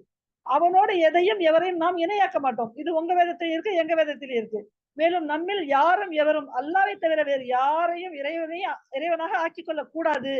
அவர்கள் இந்த அழைப்பினை ஏற்க மறுப்பார்களேயானால், இந்த மாதிரி சொல்லும்போது, நாங்க இந்த மாதிரி ஒரு டிஸ்கஷன் மாதிரி ஒரு பேச்சுக்கு நாங்க வரவே இல்லை அப்படின்னு சொல்லிட்டு அவங்க மறுத்து சொன்னாங்கன்னா, சின்னமாக நாங்கள் முஸ்லிம்கள், அதாவது அல்லாஹ்வுக்கு மட்டுமே கீழ்ப்படுகிறவர்கள். முஸ்லிம்னா என்ன? கட்டுப்பட்டவன். நாங்கள் முஸ்லிம்கள், அல்லாஹ்வுக்கு மட்டுமே கீழ்ப்படுகிறவர்கள் என்பதற்கு நீங்கள் சாட்சியாக இருங்கள் என்று தெளிவாக கூறிவிடுங்கள். வேதம் அருளப்பட்டவர்களே, இப்ராஹிமுடைய தீனை பற்றி ஏன் தர்க்கம் புரிகின்றீர்கள்? நீங்க என்னத்துக்கு இப்ராஹிம் அலைஹிஸ்ஸலாம் கிட்ட இருக்கிற தீனை பத்தி எதுக்கு நீங்க இவ்வளவு விவாதம் செய்றீங்க? அவருக்கு பின்னர் தான் தௌராத்தும் இஞ்சிலும் இறக்கி அருளப்பட்டன. இப்ராஹிம் அலைஹிஸ்ஸலாம் ஆதி காலத்து நபி. அதுக்கு பின்னால்தான் மூசா நபி வந்தாங்க, தௌராத் வந்துச்சு, ஈசா நபி வந்தாங்க, இஞ்சில் வந்துச்சு. இது கூட உங்களுக்கு தெரியாதா?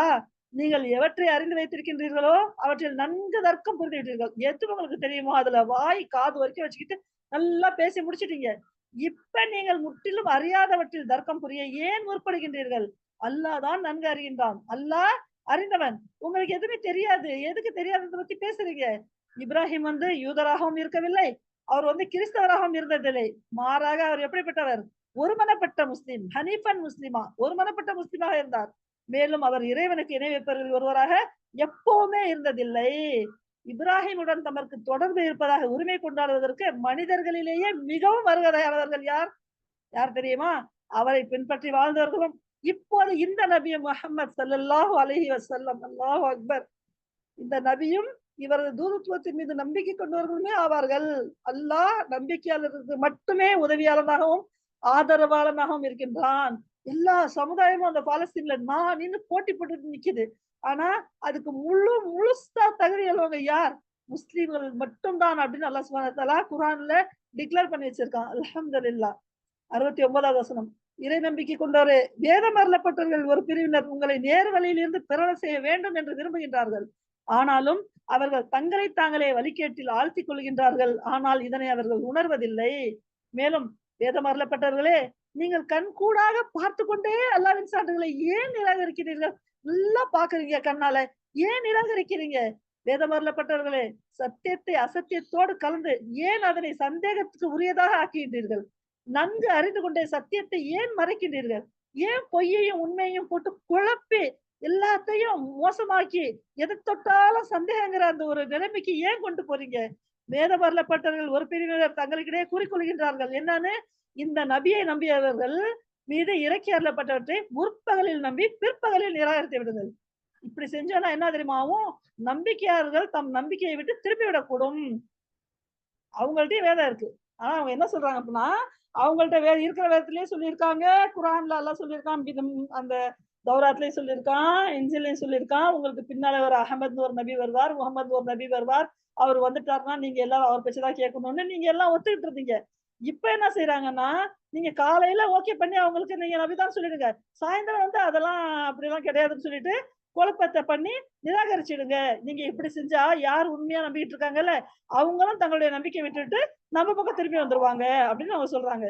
மேலும் உங்களுடைய மார்க்கத்தை பின்பற்றியவர்களை தவிர வேறு யாரையும் நம்பாதீர்கள் அப்படின்னு சொல்றாங்க. நபியே நீங்க சொல்லுங்க, சின்னமாக அல்லாஹ்வுடைய வழிகாட்டுதல் தான் உண்மையான வழிகாட்டுதல் ஆகும். மேலும் உங்களுக்கு கிடைத்திருப்பது போலவே மற்றவர்களுக்கும் கிடைத்திருக்கிறது என்றால், அல்லது உங்கள் இறைவன் முன் உங்களுக்கு எதிராக சமர்ப்பிப்பதற்காக வலுவான வாதங்கள் மற்றவர்களுக்கு கிடைத்திருக்கின்றன என்றால் அது இறைவன் வழங்கியதே ஆகும். ஏன்னா எல்லாத்துக்கும் அல்லாஹ் வேதத்தை கொடுத்திருக்கான் ஆதி காலத்துல இருந்து. அவங்களுக்கும் ஒரு வாழ்க்கை நிறைய கொடுத்து அனுப்பியிருந்தான். நீங்க அதுல இருந்து மாறி மாறி போனப்ப அடுத்த வேதங்கள், அடுத்த நபி, அடுத்த வேதங்கள், அடுத்த நபின்னு சொல்லிட்டு அல்லாஹ் அனுப்பிக்கிட்டே இருக்கிறான். அவங்க வாக்காடுறாங்கன்னா உங்களுக்கும் அது இருக்குதான். முன்ன நீங்க ஏன் அதை உண்மையா செய்யல? உங்களுக்கு கொடுத்த வாக்குறுதியை நீங்க காப்பாத்திருந்தீங்கன்னா உங்களுக்கு அல்லாஹ் மறுபடியும் பின்னால தண்டனையை கொடுத்துருக்க போறது இல்ல இல்லையா? இப்ப நீங்க புலம்பி என்ன ஃபாய்தா? அல்லாஹ் உங்களுக்கு கொடுத்தது நீங்க செய்யல, ஆனா அடுத்தவங்களுக்கு அதை கொடுத்துட்டான். அல்ஹம்துலில்லாஹ். சின்னமாக சிறப்பனைத்தும் அல்லாஹ்வின் கையில தான் இருக்கு. தான் நாடுபவர்களுக்கே அதனை அவன் வழங்குகின்றான். மேலும் அல்லாஹ் பரந்த நோக்குடையவனும் யாவற்றையும் நன்கு அறிபவனும் ஆவான் அப்படின்னு சொல்லிட்டு சொல்றாங்க. சுப்ஹானல்லாஹ். தான் நாடுவர்களை தன் அருட்படைக்கு உரியவர்களாக அல்லாஹ் ஆக்குகின்றான். மேலும் அல்லாவின் அருள் மகத்தானதாகும். சரியா? அதாவது பாருங்களேன், ஃபஜர்ல இருந்து வேலை செஞ்சாங்க யூதர்கள், ஜொஹர் வரைக்கும் வேலை செஞ்சுட்டு இதுக்கு மேல என்னால வேலை செய்ய முடியாதுன்னு போயிடுறாங்க. அப்புறம் கிறிஸ்தவர்கள் வராங்க, அவங்க ஜொஹர்ல இருந்து அசர் வரைக்கும் செய்யறாங்க, எங்களால முடியலன்னு போயிடுறாங்க. அடுத்து யார் வரா? முகமது ஸல்லல்லாஹு அலைஹி வஸல்லம், அந்த நபியோடைய உம்மத். நம்ம வர்றோம், நம்ம என்ன செய்யறோம்? அசர்ல ஈமான் கொண்டோம், மகரிப் வரைக்கும் தான் நம்ம வேலை செய்யறோம். அல்ஹம்துலில்லாஹ், உடனே நம்ம நோம்பு திறந்துறோம், நம்மளுக்கு முழுமையான நன்மையும் கிடைச்சிருது, நம்மளுடைய நல்ல வாழ்க்கை நெறியும் கிடைச்சிருது, அல்லாஹ்வுடைய அன்பும் அருளும் கிடைச்சிருது. இது எவ்வளவு பெரிய அருள்! அதான் அல்லாஹ் சொல்றான், அல்லாஹ் தான் நாடுவர்களை தன் அருட்படைக்கு உரியவர்களாக ஆக்குகின்றான். மேலும் அல்லாஹ்வின் அருள் மகத்தானதாகும். வேதம் அருளப்பட்டவர்களில் சிலர் உள்ளனர், அவர்களை நம்பி நீர் ஒரு செல்வ குவியலை ஒப்படைத்தாலும் சரிதான், அதை கேட்டோன்னா கொடுத்துருவாங்க. இன்னும் அவர்களில் சிலர் இருக்கிறாங்க, அவங்கள நம்பி ஒரு காசை கொடுத்தா கூட அதுக்காக விடாப்பிடியாக நீங்க அவங்க தலைமையில ஏறி நின்னாலே ஒழிய அவங்க அதை உங்ககிட்ட திருப்பி தரவே மாட்டாங்க. இதற்கு அவர்கள் இந்த நாணயமின்மை தான் காரணம் அப்படின்னு, அதாவது இதற்கு காரணம் என்னன்னா, இப்படி சொல்லிட்டு இருந்தாங்கல்ல அவங்க, அதாவது உம்மிகள்னா யாரு? யூதர் அல்லாதவர்கள் விஷயத்தில் நாங்கள் அல்லாவினால் விசாரிக்கப்பட மாட்டோம். அதாவது யூதர்களை தவிர வேறு எல்லாருமே அவங்கள பொறுத்த வரைக்கும் மனுஷாலே கிடையாது. அவங்க மேல என்ன ஜுலும் செஞ்சாலும் அல்லாஹ் அவங்கள கேட்க மாட்டானாம். அவங்க எல்லாம் அல்லாஹ்வுடைய செல்ல பிள்ளைங்களாம். இப்படி அல்லாஹ்வின் மீது அவர்கள் அப்பட்டமான பொய்யை அவங்களே கற்பனை செஞ்சு சொல்றாங்க. ஆனால் உண்மையில் அல்லாஹ் இது போன்ற எதையும் சொல்லவில்லை என்பதை அவங்க நல்லா அறிந்துதான் இருக்காங்க. அல்லாஹ் சொல்லல, செல்வ குவியலை கொடுத்தாலும் நீங்க வந்து வச்சுக்கோங்க, நீங்க திருப்பி தரலன்னா பிரச்சனை இல்லை, நீங்க வந்து ரொம்ப செல்லம், நீங்க வந்து ரொம்ப உயர்ந்தவங்க, நீங்க வந்து நரகத்துலலாம் உங்களை நான் போடவே மாட்டேன், அப்படி போட்டா கூட கொஞ்ச நேரம் 2 நாள் தவிர அதிகமா அவங்கள வந்து நெருப்பு சூடா வைக்காதாங்க, அப்படி இப்படி அவங்க இஷ்டத்துக்கு அவங்க பாட்டுக்கு புலம்புறாங்க. அது அல்லாஹ் சொல்றான், இது எல்லாமே பொய். இந்த மாதிரி அல்லாஹ் எதையுமே சொல்லல அப்படிங்கிறது அவங்களுக்கே நல்லா தெரியும். அப்படி இல்லை. அவர்கள் ஏன் விசாரிக்கப்படக்கூடாது? நான் ஏன் விசாரிக்க மாட்டேன் அல்லாஹ் கேட்கிறான். அப்படி இல்லை, அவர்கள் ஏன் விசாரிக்கப்படக்கூடாது? எவர் தனது வாக்குறுதியை நிறைவேற்றி தீவினையிலிருந்து விலகிக் கொள்கின்றாரோ அவரே அல்லாஹ்வின் நேசத்துக்குரியவர். ஏனென்றால் தீவினையிலிருந்து விலகிக் கொள்பவர்களே அல்லாஹ் நேசிக்கின்றான். இன்னல்லாஹ யுஹிப்புல் முத்தகீன், நிச்சயமாக அல்லாஹ் தக்வா உள்ளவர்களை மட்டும்தான் நேசிக்கின்றான். எவர்கள் அல்லாஹ்வுடன் தான் செய்து கொண்ட உடன்படிக்கையையும் தம் சத்தியங்களையும் அற்ப விலைக்கு விற்றுவிடுகின்றார்களோ அவர்களுக்கு மறுமையில் எந்த நற்பேரும் இல்லை. இந்த உலகத்துல வேணா அவங்க பொய் சொல்லிட்டு எவ்வளவு வேணாலும் வாங்கி சாப்பிட்டுக்கலாம், மறுமையில எந்த பங்குமே கிடையாது. இறுதி தீர்ப்பு நாள் அன்றைக்கு என்ன செய்வான் அல்லாஹ் சுப்ஹானஹு வ தஆலா? அவங்கள்ட்ட திரும்பி பார்க்கவும் மாட்டான், அவங்களுக்கு தூய்மைப்படுத்தவும் மாட்டான். மாறா என்ன இருக்கு? அவங்களுக்கு சரியான கடுமையான தண்டனை தான், அவங்களுக்கு அஸாபுன் அலீம், நோவினை தரும் வேதனை தான் இருக்கின்றது. ஆனா அவங்கள சிலர் இப்படி இருக்கின்றார்கள், வேதத்தை படிக்கும் போது தம் நாவுகளை அவர்கள் சுழற்றுகின்றார்கள். என்னன்னு? ரொம்ப அழகா குர்ஆன் ஓதுறாங்கன்னு மக்கள் நினைச்சுக்கணும் அப்படின்னு. ஆனால் அவர்கள் படிக்கின்ற யாவும் வேதத்தில் உள்ளவே என்று நீங்கள் எண்ணிக்கொள்ள வேண்டும் என்பதற்காக அப்படி செய்யறாங்க. உண்மை என்னவென்றால் அவர்கள் படிப்பவை வேதத்தில் உள்ளவை அல்ல. நாங்கள் படிக்கின்ற இவை யாவும் இறைவனிடமிருந்து வந்தது என்று அவர்கள் சொல்லுகின்றார்கள். ஆனால் அவை உண்மையில் இறைவனிடமிருந்து வந்தவை அல்ல. அவர்கள் அறிந்து கொண்டே அல்லாஹ்வின் மீது பொய்யை புனைந்து கூறுகிறார்கள். ஒருவருக்கு அல்லாஹ் வேதத்தையும் இறை தூதுத்துவத்தையும் ஞானத்தையும் வழங்கியிருக்க, அதனை பெற்ற பின்னர் நீங்கள் அல்லாஹ்வை விடுத்து எனக்கு அடிமைகளாக ஆகிவிடுங்கள் என்று மக்களிடம் சொல்வது அவருக்கு அனுமதிக்கப்பட்டதே கிடையாது. ஒரு நபிக்கு அல்லாஹ் சுப்ஹானஹு வ தஆலா தூதுத்துவத்தை கொடுத்து, ஞானத்தை கொடுத்து, வேதத்தை கொடுத்து அனுப்புனா அவங்க அல்லாஹ்க்கு அடிபணிங்கன்னு தான் சொல்லுவாங்க. அதை விடுத்து எனக்கு அடிபணிங்கன்னு அல்லாஹ்க்கு சொல்ல மாட்டாங்க. அது அவங்களுக்கு அனுமதிக்கப்பட்டதே கிடையாது. மாறாக நீங்கள் ஓதிக்கொண்டும் கற்றுக்கொண்டும் கற்றுக் கொடுத்து கொண்டும் இருக்கும் வேத அறிவுரைகளின் தேட்டப்படி ரப்பானிகளாக திகழுங்கள். எதை நீங்க படிச்சு கொடுக்குறீங்களோ அதை நீங்களும் செய்யுங்க அப்படின்னு சொல்லிட்டு அவங்க சொல்றாங்க. அல்லாஹ் சுப்ஹானஹு வ தஆலா சொல்லி காட்டுறான். வானவர்களையோ இறை தூதர்களையோ உங்கள் கடவுளர்களாக ஆக்கிக் கொள்ளும்படி உங்களுக்கு ஒருபோதும் அவர் கட்டளையிட மாட்டார். அந்த நபி, நீங்க வந்து மலக்குங்களை நீங்க வணங்குங்க, அல்லாஹ்வுடைய தூதர்களை வணங்குங்க, அவங்கதான் கடவுள்கள் அப்படின்னு அவங்க சொல்ல மாட்டாங்க. நீங்கள் முற்றிலும் இறைவனுக்கு பணிந்து விட்ட பிறகு, அதாவது முஸ்லிம்களாக திகழும் போது நிராகரிக்கும் போக்கை மேற்கொள்ளும்படி ஒரு நபி உங்களுக்கு கட்டளை இடுவாரா? நீங்க யோசிச்சு பார்க்க மாட்டீங்களா? அப்படின்னு சொல்லிட்டு அல்லாஹ் சுப்ஹானஹு வ தஆலா கேட்கிறான். இன்னும் அல்லாஹ் நபிமார்களிடம் இவ்வாறு வாக்குறுதி வாங்கிய நேரத்தை நீங்கள் நினைத்து பாருங்கள். அதாவது அல்லாஹ் வந்து ஒவ்வொரு எல்லா மனிதர்கள்ட்டையும் வாக்குறுதி வாங்கியிருக்கான். அதே மாதிரி நபிமார்கள்ட்டையும் அல்லாஹ் சுப்ஹானஹு வ தஆலா வாக்குறுதி வாங்கியிருக்கான். நான் இப்போது உங்களுக்கு வேதத்தையும் நுண் அறிவையும் வழங்கி இருக்கின்றேன். இனி ஏற்கனவே உங்களிடம் உள்ள அறிவுரைகளை மெய்ப்படுத்தக்கூடிய வேறு ஒரு இறை தூதர் உங்களிடம் வந்தால் கண்டிப்பாக அவர் மீது நம்பிக்கை கொண்டு நீங்கள் அவருக்கு உதவி புரிந்த வேண்டும். அதாவது அல்லாஹ் எல்லா நபிமார்கள்ட்டையும் என்ன சத்தியமொழி வாங்குறான், நீங்க இப்ப போறீங்க, ஒரு வேதமும் உங்களுக்கு ஞானத்தை எல்லாம் கொடுத்து நான் அனுப்பியிருக்கேன். ஆனா நான் நீங்க இருக்கிற காலத்திலேயே இன்னும் ஒரு இறை தூதர் வந்தார், அவருக்கு நான் வேதத்தையும் ஞானத்தையும் கொடுத்து அனுப்பினேன்னா உங்கள்ட்ட இருக்க வேதத்தை அங்கேயே வச்சுட்டு புதுசா வர நபி என்ன சொல்றாரோ அவரை நீங்க நம்பிக்கை கொண்டு அவருக்கு உதவி செஞ்சு அவர் கூட நீங்க வாழணும் அப்படின்னு நல்லா சொன்னான். இதை நீங்கள் ஒப்புக்கொள்கின்றீர்களா? மேலும் இதற்காக என்னுடன் நீங்கள் செய்து கொண்ட பெரும் ஒப்பந்தத்தை, அதனால் ஏற்படும் மாபெரும் பொறுப்புகளை ஏற்றுக்கொள்கின்றீர்களா அப்படின்னு நல்லா கேட்டான். அப்ப அவங்க எல்லாம் ஆமா அல்லாஹ் சரி நாங்க ஒப்புக்கிறோம், நாங்க அப்படி செய்வோம் அப்படின்னு சொன்னாங்க. அப்ப அல்லாஹ் சொல்றான், அப்படியானால் நீங்கள் இதற்கு சாட்சியாக இருங்கள், உங்களுக்கு நானும் சாட்சியாக இருக்கின்றேன் அப்படின்னு நல்லா சொல்லி இருக்கான். அதெல்லாம் ஞாபகப்படுத்தி காட்டி எல்லாம் சொல்றான், இதன் பிறகு அல்லாஹ்வுடன் செய்து கொண்ட உடன்படிக்கையிலிருந்து யார் பின்வாங்கி செல்கின்றார்களோ அவர்கள் பாவிகள் அப்படின்னு அல்லாஹ் சுப்ஹானஹு வ தஆலா சொல்லி காட்டுறான். அதாவது யார் ஒருத்தங்க அந்த உடன்படிக்கையில இருந்து பின்னால போறாங்களோ அவங்க யாரு? அவங்க வந்து அல்லாஹ்வை நிராகரிக்கிற பாவிங்க அப்படின்னு சொல்லிட்டு அல்லாஹ் சுப்ஹானஹு வ தஆலா சொல்லி காட்டுறான். சுப்ஹானல்லாஹ். இனி அல்லாஹ்வுக்கு கீழ்ப்படிந்து நடக்கும் தீனை விட்டுவிட்டு வேறொரு வாழ்க்கை நெறியையா இவர்கள் விரும்புகின்றார்கள்? உண்மை என்னவென்றால் வானங்கள் பூமி ஆகியவற்றில் உள்ள அனைத்தும் விரும்பினாலும் சரி விரும்பாவிட்டாலும் சரி அல்லாஹ்வுக்கே கீழ்ப்படிந்து இருக்கிறது. மேலும் அவனிடமே நீங்கள் அனைவரும் திரும்ப வேண்டியவர்களாக இருக்கின்றீர்கள். சுப்ஹானல்லாஹ். இன்னும் 84வது வசனம், நீங்கள் கூறுவீராக நாங்கள் அல்லாஹ்வையும் எங்கள் மீது இறக்கி அருளப்பட்டிருக்கும் அறிவுகளையும் ஏற்றுக்கொண்டிருக்கின்றோம்.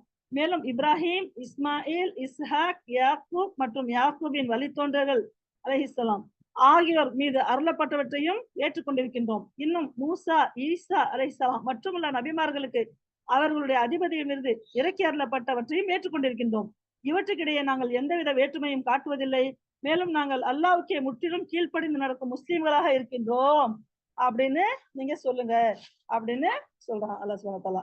இவ்வாறு அவனுக்கு பணிந்து வாழும் நடத்தையை, இஸ்லாத்தை விடுத்து வேறொரு வாழ்க்கை நெறியை யாராவது மேற்கொள்ள விரும்பினால் அவனிடமிருந்து அது வந்து ஒரு காலமும் ஏற்றுக்கொள்ளப்படாது. இன்னும் அவன் என்ன செய்வான், மறுமையில் நஷ்டம் அடைந்தவர்களில் ஒருவனாகத்தான் இருப்பான் அப்படின்னு சொல்லிட்டு சொல்றாங்க. சுப்ஹானல்லாஹ். 86வது வசனம், அதாவது இறை நம்பிக்கை கொண்ட பிறகு நிராகரிப்பு போக்கினை மேற்கொண்ட மக்களுக்கு அல்லாஹ் எப்படி நேர்வழி காட்டுவான்? அவர்களோ இவர் உண்மையான தூதர்தான் என்று சாட்சியம் அளித்திருந்தார்கள். மேலும் தெளிவான சான்றுகளும் அவரிடம் வந்திருந்தன. இவ்வாறு கொடுமை புரியும் மக்களுக்கு, சமுதாயத்தவர்களுக்கு அல்லாஹ் நேர்வழி காட்டுவதில்லை. அல்லாஹ் என்ன சொல்றான், இந்த மாதிரி யார் ஒருத்தவங்க கொடுமை செய்யறாங்களோ அந்த மக்களுக்கு அல்லாஹ் சுப்ஹானஹு வ தஆலா நேர்வழி காட்டவே மாட்டான் அப்படின்னு சொல்லிட்டு சொல்றாங்க. சுப்ஹானல்லாஹ். அவர்கள் புரிந்த கொடுமைக்காக அல்லாஹ்வும் வானவர்களும் மக்கள் அனைவரும் அவர்கள் மீது எழுகின்ற சாபம் தான் அவர்களுக்குரிய சரியான கூலியாகும். அதாவது நம்ம ஒரு பாவம் செஞ்சோம்னா அது நம்மளோட போறது இல்லை, சரியா? அந்த பாவம் என்ன ஆகும், அல்லாஹ் கிட்ட போகும். போகும்போது மேல என்ன செய்வாங்க, வானவர்கள் வானத்திலேயே தடுப்பாங்க. எங்க போறீங்க, இவங்களுடைய அமலை எடுத்துட்டு போறோம் 7 வானத்துக்கு போமா, அங்கேயும் அல்லாஹ் என்ன செய்வான், அதை வாங்குவான், பார்ப்பான், அதை திருப்பி சபிச்சுக்கு தோத்துவான். அப்படி திறத்தும் போது திருப்பி வரும்போது வர்ற வானர்கள் எல்லாம் விசாரிப்பாங்க, அல்லாஹ் சபிச்சானா, அந்த வானர்கள் சபிப்பாங்க. அவன் சபிச்சதோட இல்லாம இன்னும் நன்மக்கள் அனைவரும் அவங்களுக்கு மேல சாபம் இடட்டும் அப்படின்னு அவங்க துவா செய்வாங்க. அந்த சாபம் அந்த தப்பு பண்ணவங்களுக்கு சரியான கூலி அப்படின்னு சொல்லிட்டு சொல்றாங்க. சுப்ஹானல்லாஹ். எந்த ஒரு தவறை செஞ்சாலும், ஒருத்தவங்க நம்ம புறம் பேசுறோம், ஒருத்தவங்கள்ட்ட நம்ம பொய் சொல்றோம், ஒருத்தவங்களுடைய பொருளை அமானிதமா வாங்கிட்டு திருப்பி தராத இருக்கிறோம், அல்லாஹ்வுக்கு இணை வைக்கிறோம், எவ்வளவோ பிதத்துக்களை செய்யறோம். இது எல்லாமே என்ன ஆகும், அல்லாஹ் கிட்ட போயிட்டு அங்கிருந்து அல்லாஹ்வுடைய லானத்தோட திரும்பி வரும். அப்ப அந்த லானத் அல்லாஹ்வும் அவங்களுக்கு லானத் செய்வான், மாணவர்களும் அவங்களை சவிப்பாங்க, மக்கள் எல்லோரும் அவங்கள சவிப்பாங்க, நல்ல மக்கள் எல்லாரும். இதுதான் அவங்களுக்குரிய சரியான கூலி. செஞ்சது ஒரு பாவம், எவ்வளவு நிறைய சாபம் கிடைக்குது பாருங்க. சாபக்கேடான நிலையிலேயே அவர்கள் என்றென்றும் மூழ்கி கிடப்பார்கள். அந்த சாபம் வந்து அவங்களுக்கு போவே போவாது. அதுல அவங்க எப்பயுமே ஹமேஷா இருப்பாங்க. தண்டனை அவர்களுக்கு குறைக்கவும் படாது, மேலும் அவர்களுக்கு அவகாசமும் அளிக்கப்படாது. அவங்களுக்கு தண்டனையும் அல்லாஹ் சுப்ஹானஹு வ தஆலா குறைக்க மாட்டான். சரி, கொஞ்சம் அவகாசம் எடுத்துக்கிட்டு கொஞ்சம் நல்லா மூச்சு வாங்கிட்டு ஒரு கிளாஸ் தண்ணி கிண்ணி குடிச்சிட்டு மறுபடியும் நீங்க அவங்களுடைய வேதனையை தொடரலாமான்னா அதுக்கும் கூட அவங்களுக்கு டைம் கொடுக்க மாட்டான். ஆயினும் அதற்கு பின்னர் பாவ மன்னிப்பு கேட்டு, தப்பு பண்ணிட்டோம், நமக்கு புரிஞ்சிருச்சு, பாவ மன்னிப்பு கேட்டு தமது நடத்தையை தெரிவித்துக் கொண்டவர்களை தவிர, தப்பு பண்ண பின்னால நம்ம தப்ப புரிஞ்சுக்கிட்டு யாருக்கிட்ட நம்ம தப்பு செஞ்சோமோ அவங்ககிட்ட போய் நேரடியா மன்னிப்பு கேட்டுட்டு அப்படி அவங்க மூத்தாயிட்டாங்க, அவங்களுக்கு ஏதோ ஒன்று ஆயிடுச்சு, அப்ப அதுக்காக அல்லாஹ் கிட்ட மன்னிப்பு கேட்டுக்கிட்டு அதுக்காக நம்ம ஏதாவது முடிஞ்ச தான தர்மத்தை செஞ்சுட்டு அதுக்கு பின்னால தன்னுடைய நடத்தையை திருத்தி கொண்டாங்களோ, திருத்தி கொண்டவங்களுக்கு அல்லாஹ் சுப்ஹானஹு வ தஆலா மன்னிப்பை கொடுப்பான். ஏனென்றால் அல்லாஹ் எப்படிப்பட்டவன்? மன்னிப்பு வழங்குபவன், கருணை பொழிபவன். கருணை பொழிபவன்னா என்ன அர்த்தம்? மழை எப்படி பொழியுது அந்த மாதிரி அல்லாஹ்வுடைய கருணை நம்ம மேல பொழியும். எப்ப நம்மளுடைய பாவங்களை நம்ம திருத்திக்கிட்டு நம்ம அதுக்கு பிறகு சுத்தமான முறையில் நம்முடைய வாழ்க்கையை மாற்றிக்கொண்டால் இன்ஷா அல்லாஹ். ஆனால் எவர்கள் இறை நம்பிக்கை கொண்ட பின் நிராகரிப்பை மேற்கொண்டனரோ, மேலும் நிராகரிப்பிலேயே மூழ்கி கொண்டு போகின்றனரோ, அவர்களின் பாவ மன்னிப்பு கோரிக்கை ஒருபோதும் ஏற்றுக்கொள்ளப்பட மாட்டாது. இவங்க எப்படிப்பட்டவங்க தெரியுமா? இவங்க வந்து முதிர்ந்த வழிகேடர்கள். அதாவது ஒரு பொருள் முத்தி போயிடுச்சு, ஒரு பழம் முத்தி போயிடுது, ஒரு காய் முத்தி போயிடுது. முருங்கைக்காய் கூட பாருங்களேன், நல்லா பிஞ்சா இருந்தா தான் ஆக்கி சாப்பிட முடியும். அது முத்தி போயிடுச்சுன்னா என்ன செய்வோம்? கசக்கும்ல. அந்த மாதிரி தான். யார் ஒருத்தங்க அல்லாஹ் மேல நம்பிக்கை வச்சுட்டாங்களோ அவங்களுடைய வாழ்க்கையே ஒரு பூந்தோட்டம். அது நமக்கு இப்ப இங்க விளங்காது, இந்த உலகத்துல விளங்காது. ஆனா நிராகரிப்பிலேயே மூழ்கிட்டு யார் போறாங்களோ அவங்களுடைய பாவ மன்னிப்பு கோரிக்கை எல்லாம் ஏத்துக்க மாட்டான். அவங்க முதிர்ந்த வழிகேடர்கள். சின்னமாக எவர்கள் நிராகரிப்பை மேற்கொண்டு அதே நிலையில் மரணமடைந்து வருகின்றார்களோ அவர்கள் தம்மை தண்டனையிலிருந்து காப்பாற்றிக் கொள்ள பூமி நிரம்ப பொன்னை ஈட்டு தொகையாக தந்தாலும் அது ஏற்றுக்கொள்ளப்படாது. எல்லாம் என்ன சொல்றான்? உங்களுக்கு பூமி நிறைய பொருள் தங்கம் எல்லாம் இருந்து அதை டோட்டலா நீங்க கொடுத்தா கூட அல்லாஹ் சுப்ஹானஹு வ தஆலா அதை ஏத்துக்கவும் மாட்டான், அந்த பாவங்களை மன்னிக்கவும் மாட்டான். ஏன்னா இணை வைப்புங்கிறது அல்லாஹ்வை பொறுத்த வரைக்கும் மிகப்பெரிய பாவம். அதாவது ஜுல்மன் கசீரான்னு சொல்றாங்க, மிகப்பெரிய அநியாயம். சூரா லுக்மான்ல வந்து லுக்மான் அலைஹிஸ்ஸலாம் தன்னுடைய மகளுக்கு சொல்லுவாங்கல்ல, முத எடுத்தோன்னு என்ன சொல்லுவாங்க? நீ வந்து நிராகரிப்புல இருந்து அல்லாஹ்வுக்கு இணை வைக்கிறதுல இருந்து நீ தூரமாயிரு. யார் ஒருத்தங்க நிராகரிப்பை மேற்கொண்டு அதிலேயே மரணம் அடைந்து விடுகின்றார்களோ அவங்களுக்கு என்ன இருக்கு? நரகம் தான் இருக்கு. அதுவும் ஹும் ஃபிஹா ஹாலிதூன், ஹமேஷா ஹமேஷா கேலியே அது அவங்களுக்கு ஃபிக்ஸ் ஆக்கிடுவான் அல்லாஹ்.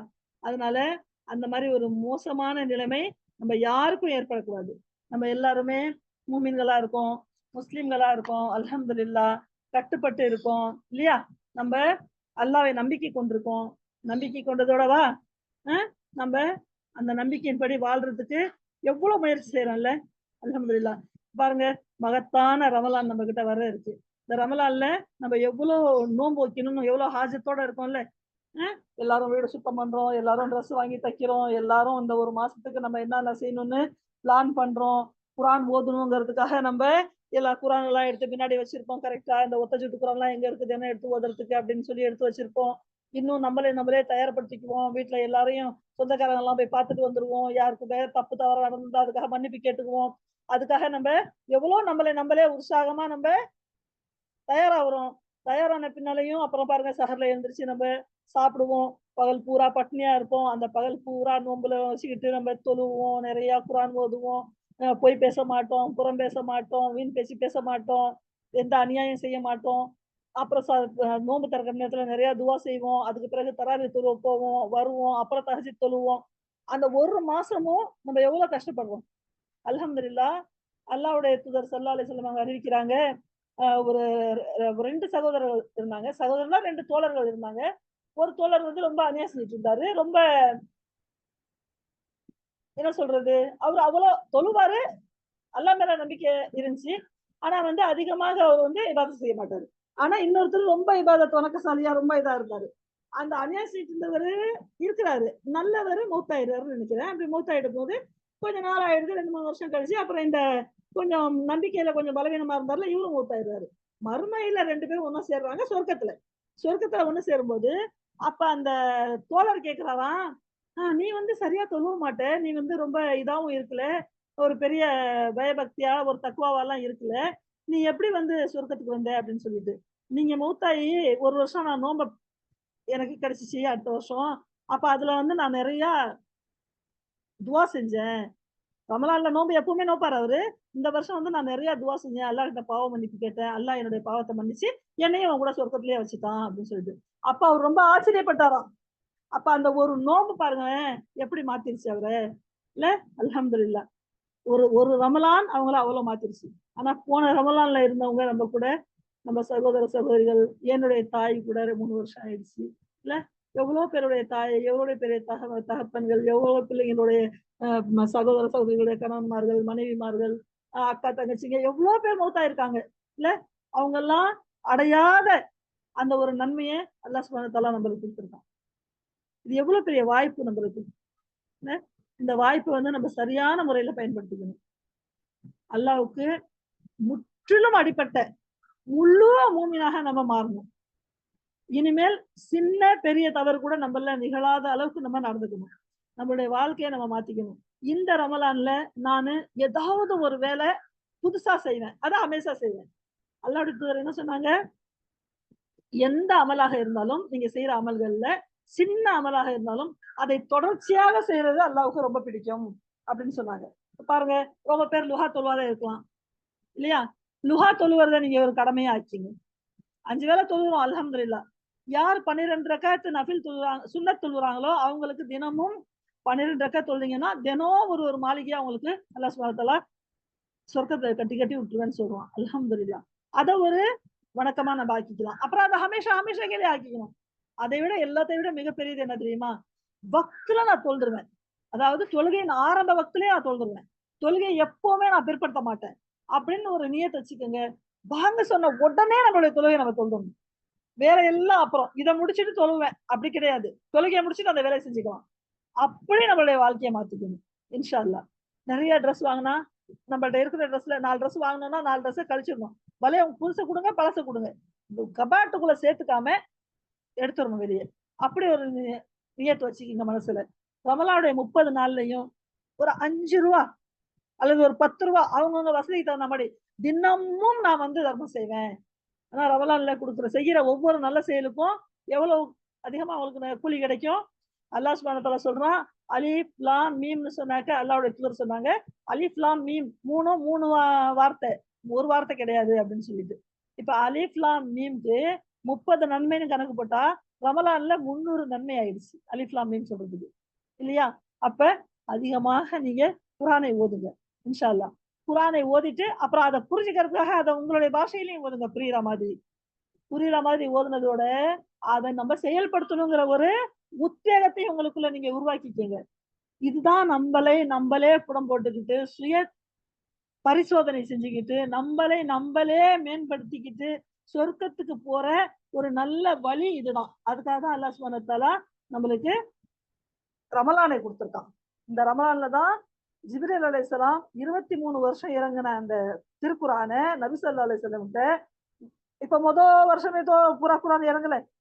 வருஷம் எவ்வளவு இறங்குச்சோ அவ்வளவு கேட்டாங்க. 2வது வருஷம் அதுக்கு அடுத்து எவ்வளவு இறங்குச்சோ அவ்வளவு சேர்த்து கேட்டாங்க. கடைசியான வருஷம் தான் 2 தடவை கேட்டாங்க.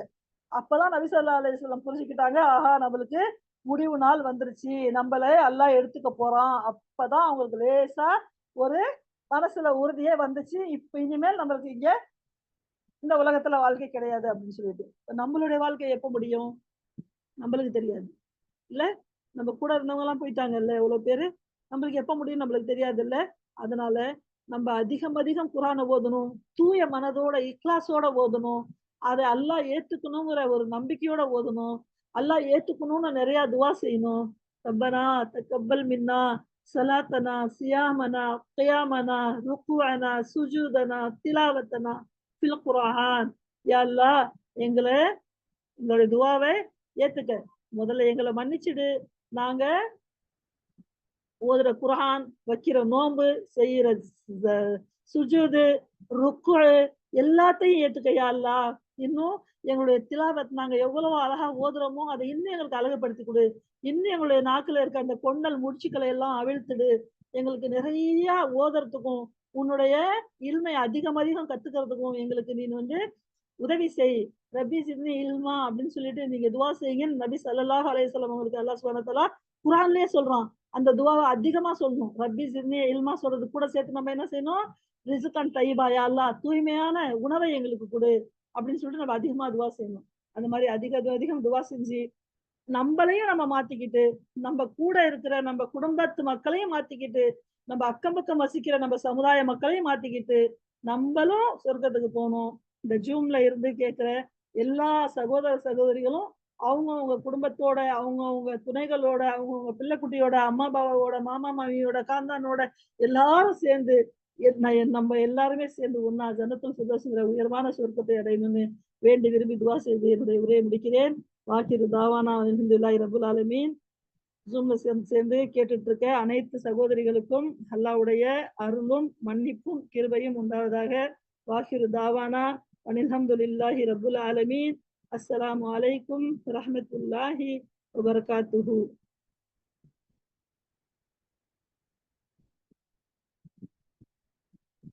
சுப்ஹானக அல்லாஹும்ம வபிஹம்திக அஷ்ஹது அன் லா இலாஹ இல்லா அன்த நஸ்தக்ஃபிருக ونتوب إليك ربنا تقبل منا إنك أنت السميع العليم وتب علينا وهو إنك أنت التواب الرحيم برحمتك يا أرحم الراحمين. السلام عليكم. வலைக்கம் சலாம் வரஹ்மத்துல்லாஹி வபரகாத்துஹு. சிலமாமா ஜஸாக் முட்டலாம். ஜஸாக்கல்லாஹ் ஹைரன் கஸீரா ஆண்டி. ஜன்னத் ஆமா ஆண்டி தான் வந்து ரெடியாக்கி ஹோஸ்ட். அப்படியா? சரி ஜன்னத் முடிச்சிருக்கீங்களா? நீங்க அந்த ரெக்கார்டிங்க இது பண்ணிடுங்க ஜாஸ்மின்.